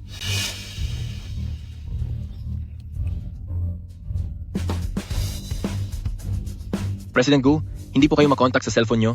Sa wakas, ay nahanap ko rin po kayo. Anong balita? Ito na po ang resulta ng DNA comparison na hiningi niyo.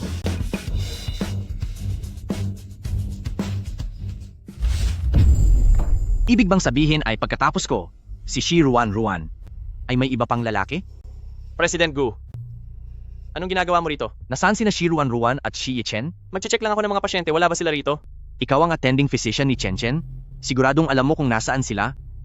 Pasensya na, pero wala akong alam. Shiwan, ano ba talaga ang itinatago mo? Wala nang gaanong oras si Chen, mas mabuting huwag na lang silang gambalain ng kahit sino bilang mag-ina. Sumama ka sa akin sa opisina. Sa ngayon ay stable na ang kondisyon ni Chen at naasikaso na ni Miss Shi ang discharge papers. Stable na ang kondisyon ni Chen? Ngayon ay kailangan na lang nating maghintay ng donor ng puso, hindi ba?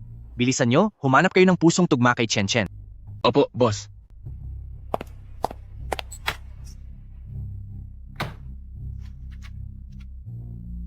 Ito ang medical report ni Xiaohang. Wala siyang anumang problema sa katawan, kaya hindi niya kailangang operahan. Ano ang sinabi mo? Sinasabi mo bang walang problema sa katawan ni Xiaohang? Nasaan na ang donor ng puso? Dahil sa tagal ng pagkakaantala, hindi na magagamit ang puso. Hehe, pagod na si Dr. Shi. Pati report ay hindi na niya maintindihan. Nagsisimula na siyang magsalita ng kung ano-ano. Kasama ko nang lumaki si Shiwan, sino ka ba sa akala mo? Sayang at nabayaran ng ibang tao ni Chengze. Huli na nang malaman ko ang tungkol dito. Buksan mo at tingnan, hindi ko alam ang alitan sa pagitan mo at ni Miss Shi, pero ayokong manatili kang walang alam sa katotohanan. Ang blood type ni Shi Yichen, pati ang sanhi ng sakit ay masyadong katulad ng sa iyo. Masyadong kamukha ni Chen. Ang itsura mo noong bata ka pa, ayokong magsisi ka. Liu Chi, magpaliwanag ka. Siguradong nagkamali lang si Dr. Shi dito. 10 taon ka nang sumasama sa akin? Kailangan ko pa bang tumawag ng pulis? President Gu, kinuha ng asawa niyo ang kapatid ko. Tinakot niya ako na kapag hindi ako sumunod sa kanya, mapapahamak ang buhay ng kapatid ko. Wala akong silbi. Hinayaan kong kontrolin nila ako. Napahamak ko ang batang amo. Dapat akong parusahan. Sa loob ng maraming taon, ano-ano pa ang ginawa mo para sa kanya? Sa kulungan mo na iyan ipaliwanag. President Gu, nagsisisi na po talaga ako. Pakiusap po. Bigyan niyo po ako ng pagkakataong magbago. Pupuntahan ko ngayon si Shi Ruan. Malaya kang magsumbong sa kanya kung gusto mo. President Gu, hindi ko po gagawin iyon. Bigyan niyo pa po ako ng isa pang pagkakataon.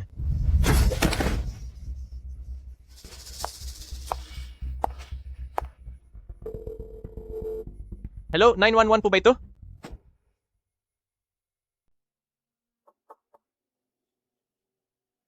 Ruan. Chen, narito na si Papa para makita ka.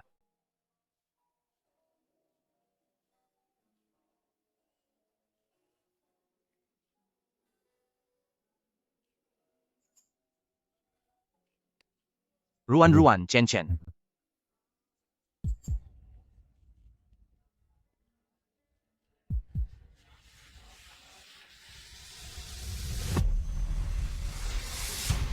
Ruan, nasaan ka na ba talaga? Chen, miss na miss ka na ni Papa.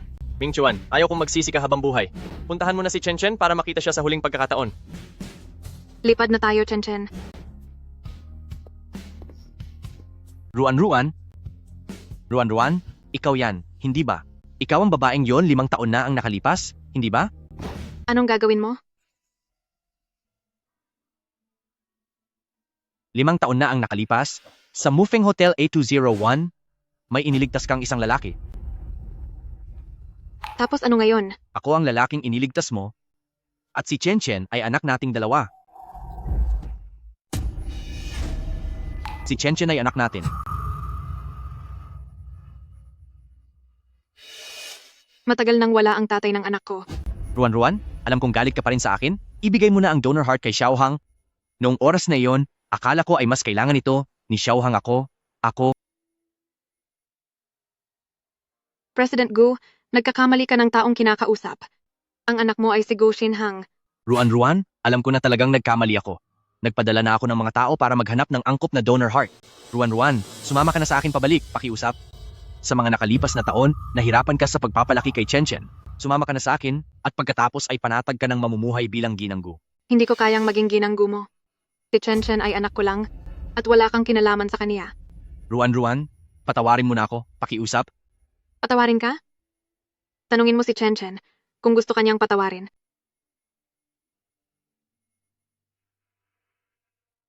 Mama, masamang uncle. Siya ba talaga ang tatay ni Chen? Napakabagsik niya. Ayaw ni Chen na maging tatay siya. Mama, paalisin mo na po ang masamang uncle na iyan. Sige, Chen, huwag kang matakot. Paapaalisin na ni Mama ang masamang uncle ngayon din. Umalis ka na. Ayaw ka na naming makita pa. Chen, naging masama ang tatay mo noon, bigyan mo pa si Papa ng isang pagkakataon. Hayaan mong bumawi si Papa sa iyo, ayos ba?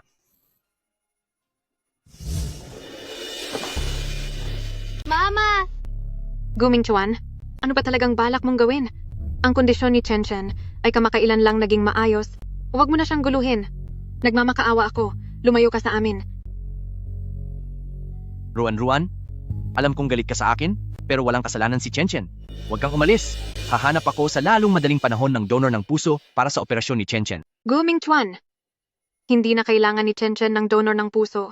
Hindi na niya kailanman kakailanganing magpa-opera pa. Ang sakit ni Chen ay nasa huling yugto na. Kahit papalitan ng puso niya, wala na ring magagawa.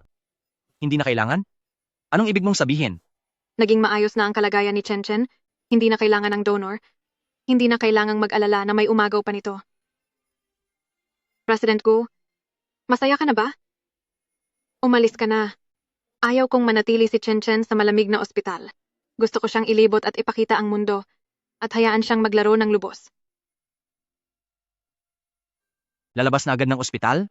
Ming Chuan, sabi ng doktor, naging maayos ang paggaling ni Xiaohang. Bakit hindi sinabi sa iyo ni Liu Qi? Ano ang susunod kong gagawin? Mahal, tauhan mo si Liu Qi.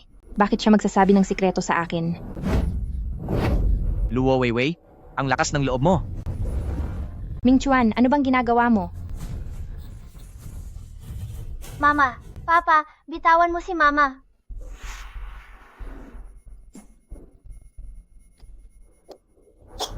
Papa, bakit mo inaapi si Mama? May sakit si Xiaohang. Bakit hindi ako pinupuntahan ni Papa?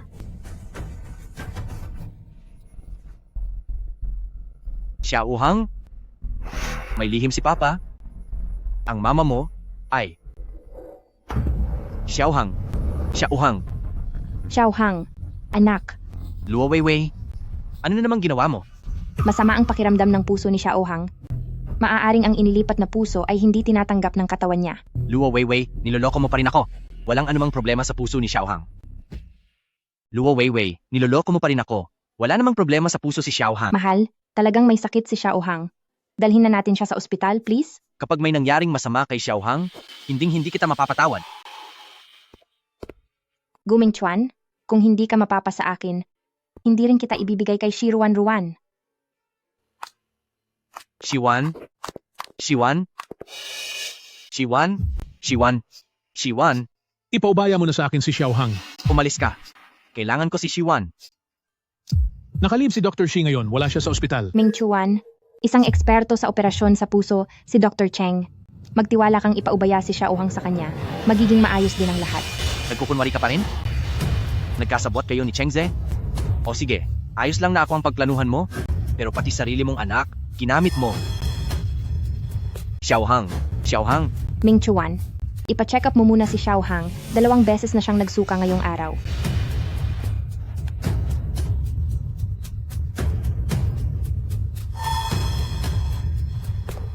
Shiwan, itigil mo agad ang leave mo. Kailangan kita.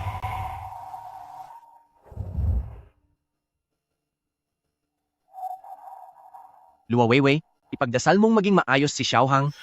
Dahil kung hindi, pagbabayarin kita sa lahat ng ginawa mo.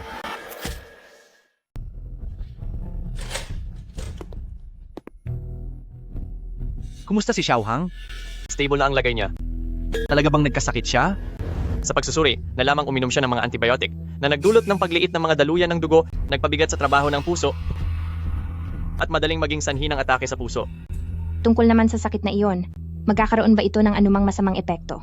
Itigil agad ang gamot para hindi na ma-stimulate ang puso. Dahil maayos ang kanyang katawan, pusa itong gagaling at lalabas ang dumi sa katawan. Mabuti naman kung ganoon. Miss Luo, walang history ng sakit sa puso si Xiaohang noon. At napakalusog ng kanyang medical report. Kadalasan sa mga matatanda lang ang sakit sa puso. Ano ba talaga? Ang ginawa mo sa kanya? Ano? Walang sakit si Xiaohang pero kung ano-ano ang ginawa mo. Mahal, alam kong nagkamali ako. Para magmukhang totoo, nagpakuha ako ng ilang gamot kay Chengze. Hindi ko akalain na aabot sa ganito. Kailangang iligtas si Xiaohang, hindi siya pwedeng mawala.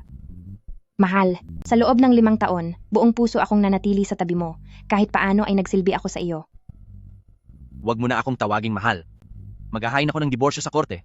Alam ko, galit ka sa akin dahil ginamit ko ang donor ng puso ni Chen Chen. Nabulag lang ako ng takot. Natatakot akong malaman mo ang katotohanan. Nitong mga nakaraang buwan, sinubukan kong bumawi. Sinubukan kong humanap ng tamang donor para kay Chen Chen. May kapal ka pa ng mukhang banggitin niyan? Kapag may mangyaring masama kay Chen Chen, pagbabayarin kita. Alam ko, marami akong nagawang pagkakamali na hindi mapapatawad. Pero isipin mo naman si Xiaohang, walang kasalanan si Xiaohang. Sa tabi mo siya lumaki, at sobrang dumedepende siya sa'yo. Hindi ka umuuwi nitong mga nakaraang araw. Araw-araw tinatanong ni Xiaohang kung nasaan ang papa niya. Hindi ko alam kung paano magpapaliwanag sa bata. Pakiusap, alang-alang kay Xiaohang, umuwi ka muna sa atin. Layas, ayaw na kitang makita pa.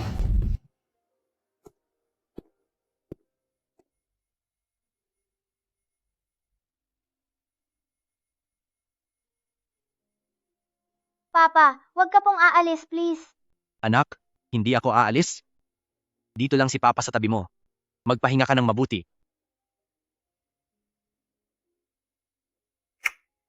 Opo.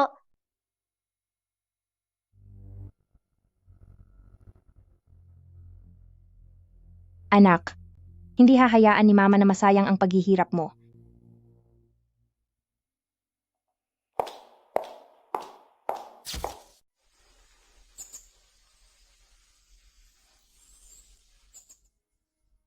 Mama, nauuhaw po ako.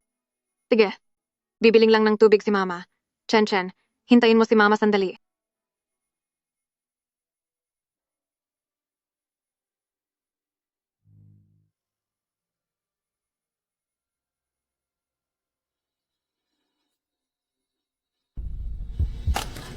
Chen Chen.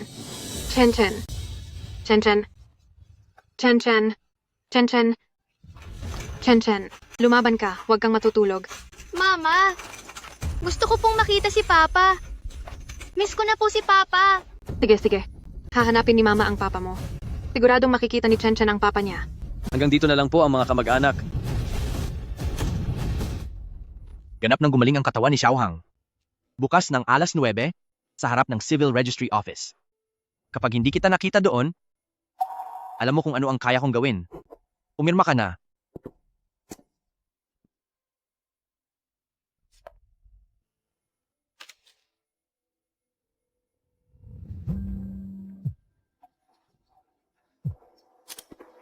Ngayong araw, walang sinumang makakapagbalita kay Guming Chuan.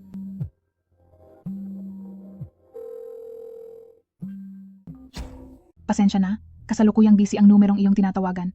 Maaari lamang na tumawag muli mamaya. Pasensya na, ang numerong iyong tinatawagan ay kasalukuyang nakapatay.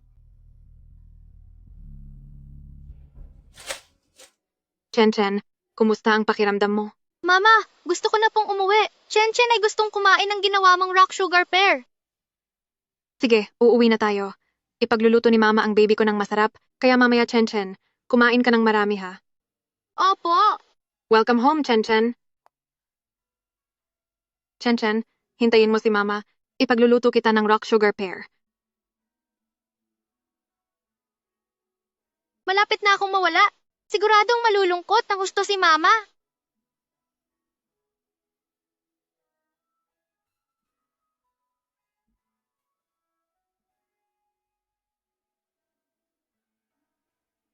Chen Chen, kain na tayo. Opo. Ang lakas kumain ni Chen Chen ngayong araw.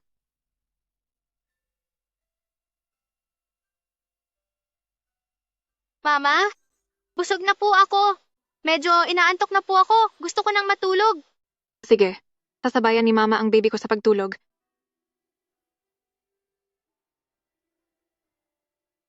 Mama, mahal na mahal kita. Napakaswerte ni Chen Chen. Sa susunod na buhay, hahanapin pa rin ni Chen Chen si Mama. Mahal ka rin ni Mama. Mama, pagod na po si Chen Chen. Magtiis ka pa ng kaunti. Samahan mo pa si Mama ng ilang araw, pwede ba? Mama, patawad po. Chen Chen. Chen Chen. Chen Chen.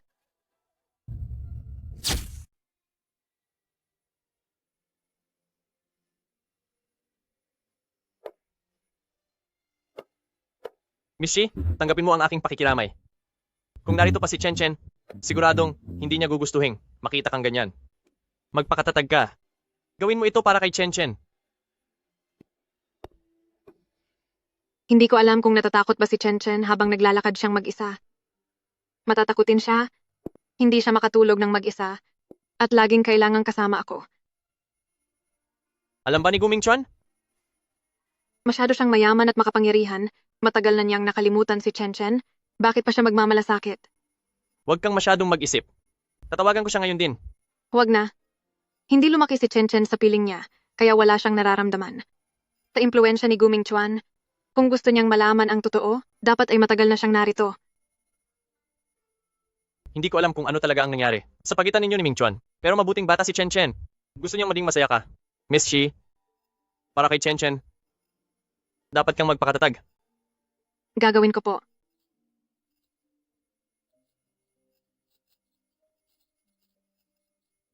Anak, huwag kang matakot. Hindi hahayaan ni Mama na mag-isa ka. Sasama si Mama sa iyo. Sandali. Sasamahan ka ni Mama. Huwag.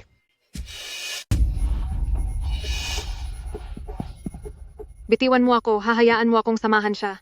Napakabata pa niya. Kapag hindi niya nakita ang mama niya, matatakot siya. Sinabi ni Chen Chen bago siya nawala, naalagaan kitang mabuti. Matitis mo bang makita kanya sa ganitong kalagayan? Kasalanan ko ito kay Chen Chen. Hindi ko siya nabigyan ng malusog na katawan. Nagdurusa na siya simula noong ipinanganak siya. Maling tao ang nailigtas ko. Sinabi sa akin ni Chen Chen na ikaw ang pinakamabuting ina sa buong mundo. Naging masaya siya. At gusto niya na maging masaya ka rin, Ma. Bakit mo susukuan ang sarili mo? Pumirma si Chen Chen ng kasunduan para sa kanyang mga organ dahil gusto niyang tulungan ang ibang bata na malayo sa sakit. Kailangan mong mabuhay ng mabuti para makita ang paglaki ng mga batang ito. Huwag mong sayangin ang busilak na kalooban ni Chen Chen. Chen Chen, madilim na. Natatakot ka ba? Namimiss mo ba si Mama?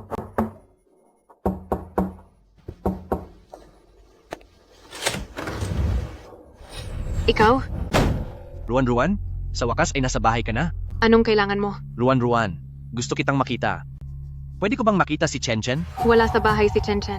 Ruan, nandito ako para humingi ng tawad sa inyo ni Chen Chen. Ruan, bumalik ka sa akin. Hayaan mong alagaan ko kayo. May bibigay ko sa inyo ang pinakamagandang buhay.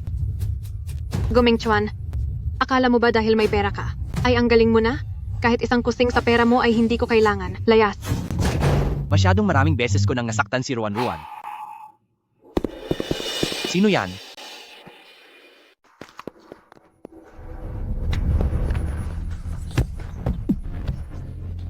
Bitawan mo ako. Sino ang nagutos sa iyong manmanang si Shi Ruan? Hindi ko alam ang sinasabi mo. Sino ba si Shi Ruan? Hindi ka ba narito para manmanan si Shi Ruan?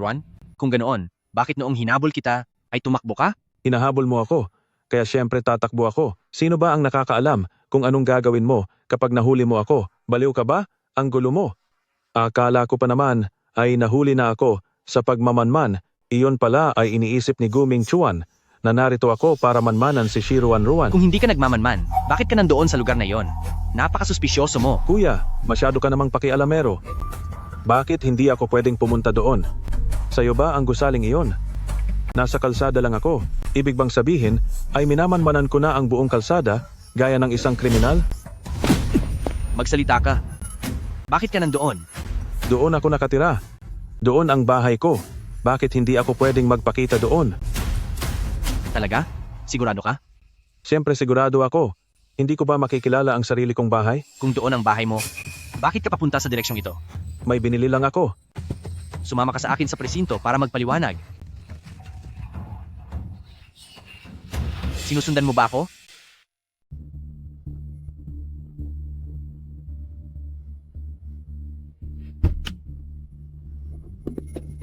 President Gu. Isa-search niyo ako?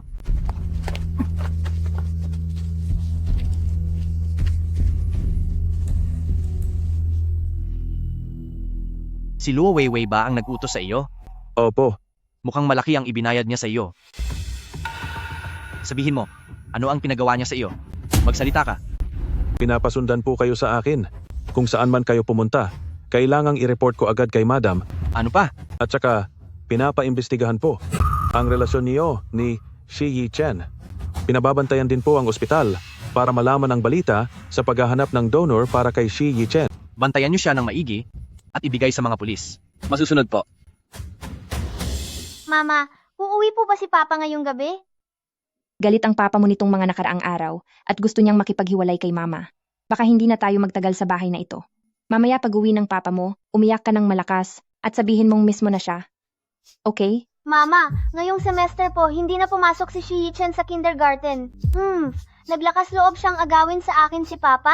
Pagbabayarin ko talaga siya. Luo Weiwei, nagpadala ka ba ng tao para sundan ako? Hindi po ako iyon. Nagawa mo pang magsinungaling? Nakuha ko na ang mga litrato. Tingnan mo ito. Masama si Papa. Pag-uwi niya ay inaapi lang niya si Mama. Masama si Papa. Sa pagkakataong ito, hindi na siguro sasaktan ni Papa si Mama, di ba? Dati, kapag umiiyak ako, nawawala agad ang galit ni Papa. Guming Chuan, sa akin mo ibuhos ang galit mo. Walang kasalanan si Xiaohang. Tahan na, huwag ka nang umiyak. Alam mo naman kung gaano ka kailangan ng bata. Bakit mo ibinubuhos ang galit mo sa kanya?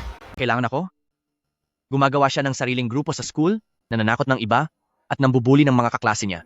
Pag uwi naman sa bahay, tinuturuan mo siyang magpanggap para magmukhang kawawa. Napakagaling niyong mag-ina. Tingnan mo ito.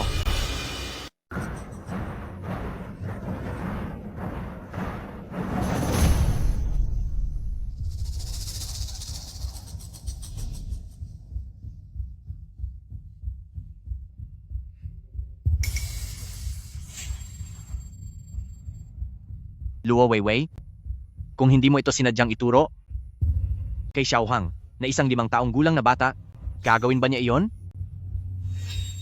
Papa, natatakot po ako na maagaw ka ng iba. Wala pong papa si Shi Chen. Gu Xinhang, talagang tinuruan ka ng nanay mo, kaya naging masama ang ugali mo.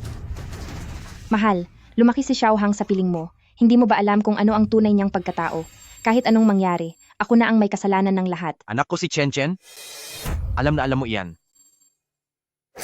Bata pa naman si Xiaohang at tinuruan lang siya ng matatanda. Ayaw ko siyang saktan gamit ang masasakit na salita. Simula sa araw na ito, umalis na kayo sa mansyong Gu. May sariling tunay na ama si Xiaohang, kaya huwag na niyang gagamitin ang apelidong Gu. Papa, ayaw niyo na po ba kay Xiaohang? President Gu, maaari mong hindi ako patawarin, pero lumaki si Xiaohang sa karangyaan. Wala akong trabaho ngayon, mahihirapan lang siya kapag isinama ko siya. President Gu, nakikiusap ako. Patuluyin mo si Xiaohang. Luo Weiwei, gusto mong maiwan si Xiaohang para kumuha ng pera pambuhay sa iyo at gumawa ng paraan para makatakas? Hindi kita ipapakulong dahil iniisip ko pa rin ang pinagsamahan natin sa loob ng 5 taon? Mag-ingat ka sa mga susunod mong gagawin. Papa, wag niyo po kaming iwan ni Xiaohang. Magpapakabait na po si Xiaohang at susunod sa inyo.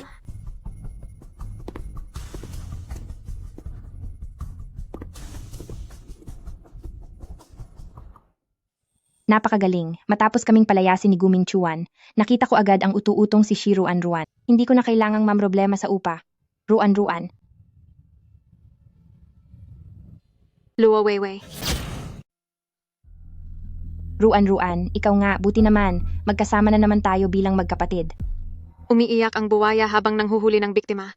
Luo Weiwei, sino na naman ang gusto mong saktan? Ruan, maraming hindi pagkakaunawaan sa pagitan natin. Ako, wala lang talaga akong ibang mapagpipilian noon. Wala kang mapagpipilian? Ang pagnanakaw ng aking kwintas ay dahil wala kang mapagpipilian? Ang pagpapanggap sa aking pagkatao ay dahil wala kang mapagpipilian? Ang pagkuha sa puso ng anak ko ay dahil din sa wala kang mapagpipilian? Hindi. Ruan, ako, marami akong dalang mga laro ang gusto ni Chen Chen. Hihingi ako ng tawad kay Chen Chen. Ayos ba? Madaling lumambot ang puso ni Shi Ruan. Gagamitan ko siya ng drama. Tiyak na patutuluyin niya kami ni Xiaohang. Sige, humingi ka ng tawad sa kanya ng personal. Ruan, basta't mapatawad mo lang ako. Gagawin ko ang kahit anong gusto mo. Bakit hindi ko makita si Chen Chen? Ibigay mo muna sa akin. Chen Chen, lumabas ka na. Narito na si tita para humingi ng tawad sa iyo. Gusto mong humingi ng tawad kay Chen Chen ng harapan? Oo, tama. Kung ganoon, mawala ka na rin. Magbayad ka ng iyong buhay. Shi Ruan, nababaliw ka na ba? Wala na ang puso. Dahil lang sa maliit na bagay na iyon ay hindi ka pa rin makalimot? Kailangan ba talagang umabot sa ganito? Wala na ang puso. Wala na rin si Chen Chen. Hindi ba't gusto mong humingi ng tawad sa kanya? Kung ganoon, magbayad ka ng iyong buhay. Sige, mabuti ngang wala na siya. Bakit hindi pa siya nawala ng mas maaga? Pinahirapan kanya ng 5 taon. Kung nawala siya agad, hindi sana kami ni Xiaohang pinalayas sa bahay ni Guming Chuan.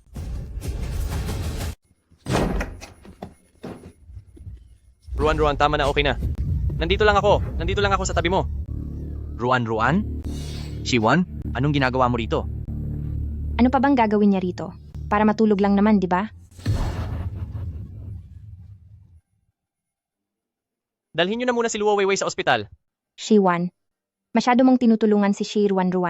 Anong napapala mo sa kanya? Luo Weiwei? Kung gusto mo nang mawala sa mundo, sige, magtagal ka pa rito.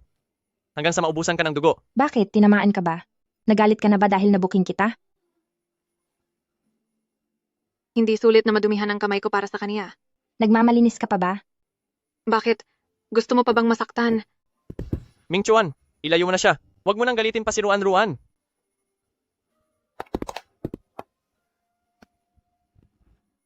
Ruan, pumunta ako rito para sabihin sa iyo na ang donasyong bato mula kay Chen Chen ay nakapagligtas ng 2 bata. Gusto kang makita ng mga pamilya nila. Talaga? Gusto mo ba silang makita? Siyempre, gusto ko. Iyan ang mga buhay na nailigtas ni Chen Chen. Naku, paano kung dumating na ang ating tagapagligtas at hindi niya tanggapin ang mga ito? Kailangang mapilit ko siyang tanggapin ito dahil ang utang na loob na ito ay mas mataas pa sa bundok at mas malalim pa sa dagat. Tita Wang? Tita Kian? para protektahan ang pagkakakilanlan ng nag-donate at ng nakatanggap ng donasyon. Sa prinsipyo, hindi po namin ibinibigay ang impormasyon ng bawat panig, maliban na lang kung ang parehong panig ay nagnanais na magkita, tsaka lang po namin ito inaayos. Huwag po kayong masyadong kabahan. Opo, opo. Tama po ang sinabi ni Dr. Shi. Pasensya na po, huli na ako sa pagdating. Nanay ni Chen, ako anak, halika rito. Siya ang ating tagapagligtas. Bilis at magpasalamat ka ng lubos. Huwag po. Sige na po, ang mahalaga ay maayos ang inyong kalusugan. Tagapagligtas. Ito po ay munting pasasalamat namin. Sana po ay tanggapin ninyo. Ang makatulong sa mas marami pang bata, ang siyang hiling ni Chen.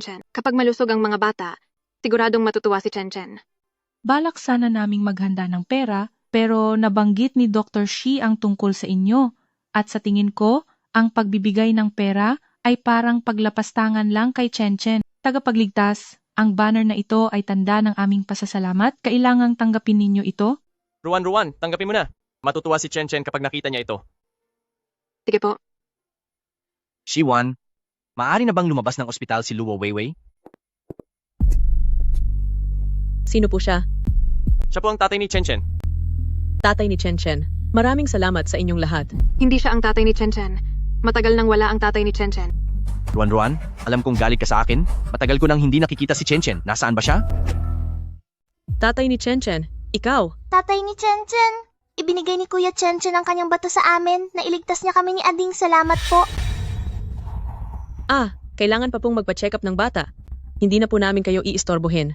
Magpaalam na kayo kina tito at tita. Paalam po, tito at tita.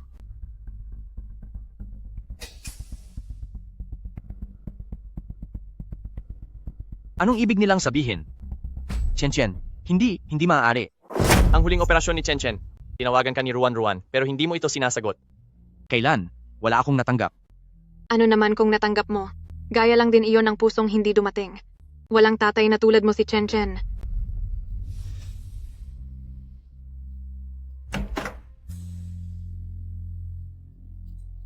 Ang pusong kinuha ni Luo Weiwei ay natagpo ang itinapon sa basurahan. Dapat sana inailigtas nito ang anak mo.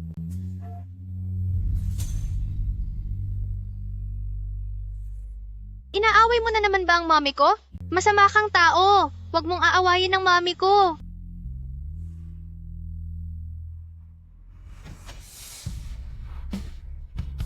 Hindi naman masamang tao si Tito, di ba? Ang bagal mo. Kung masama kang tao, hindi sana kita hinayaang makapasok dito.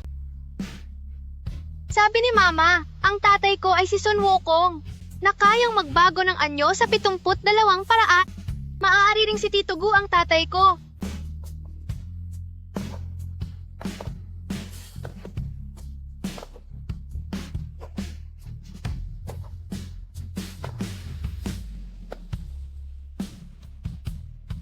Pwede ba akong sumama sa iyo para bisitahin si Chen? Hindi na kailangan, hindi ka karapat-dapat.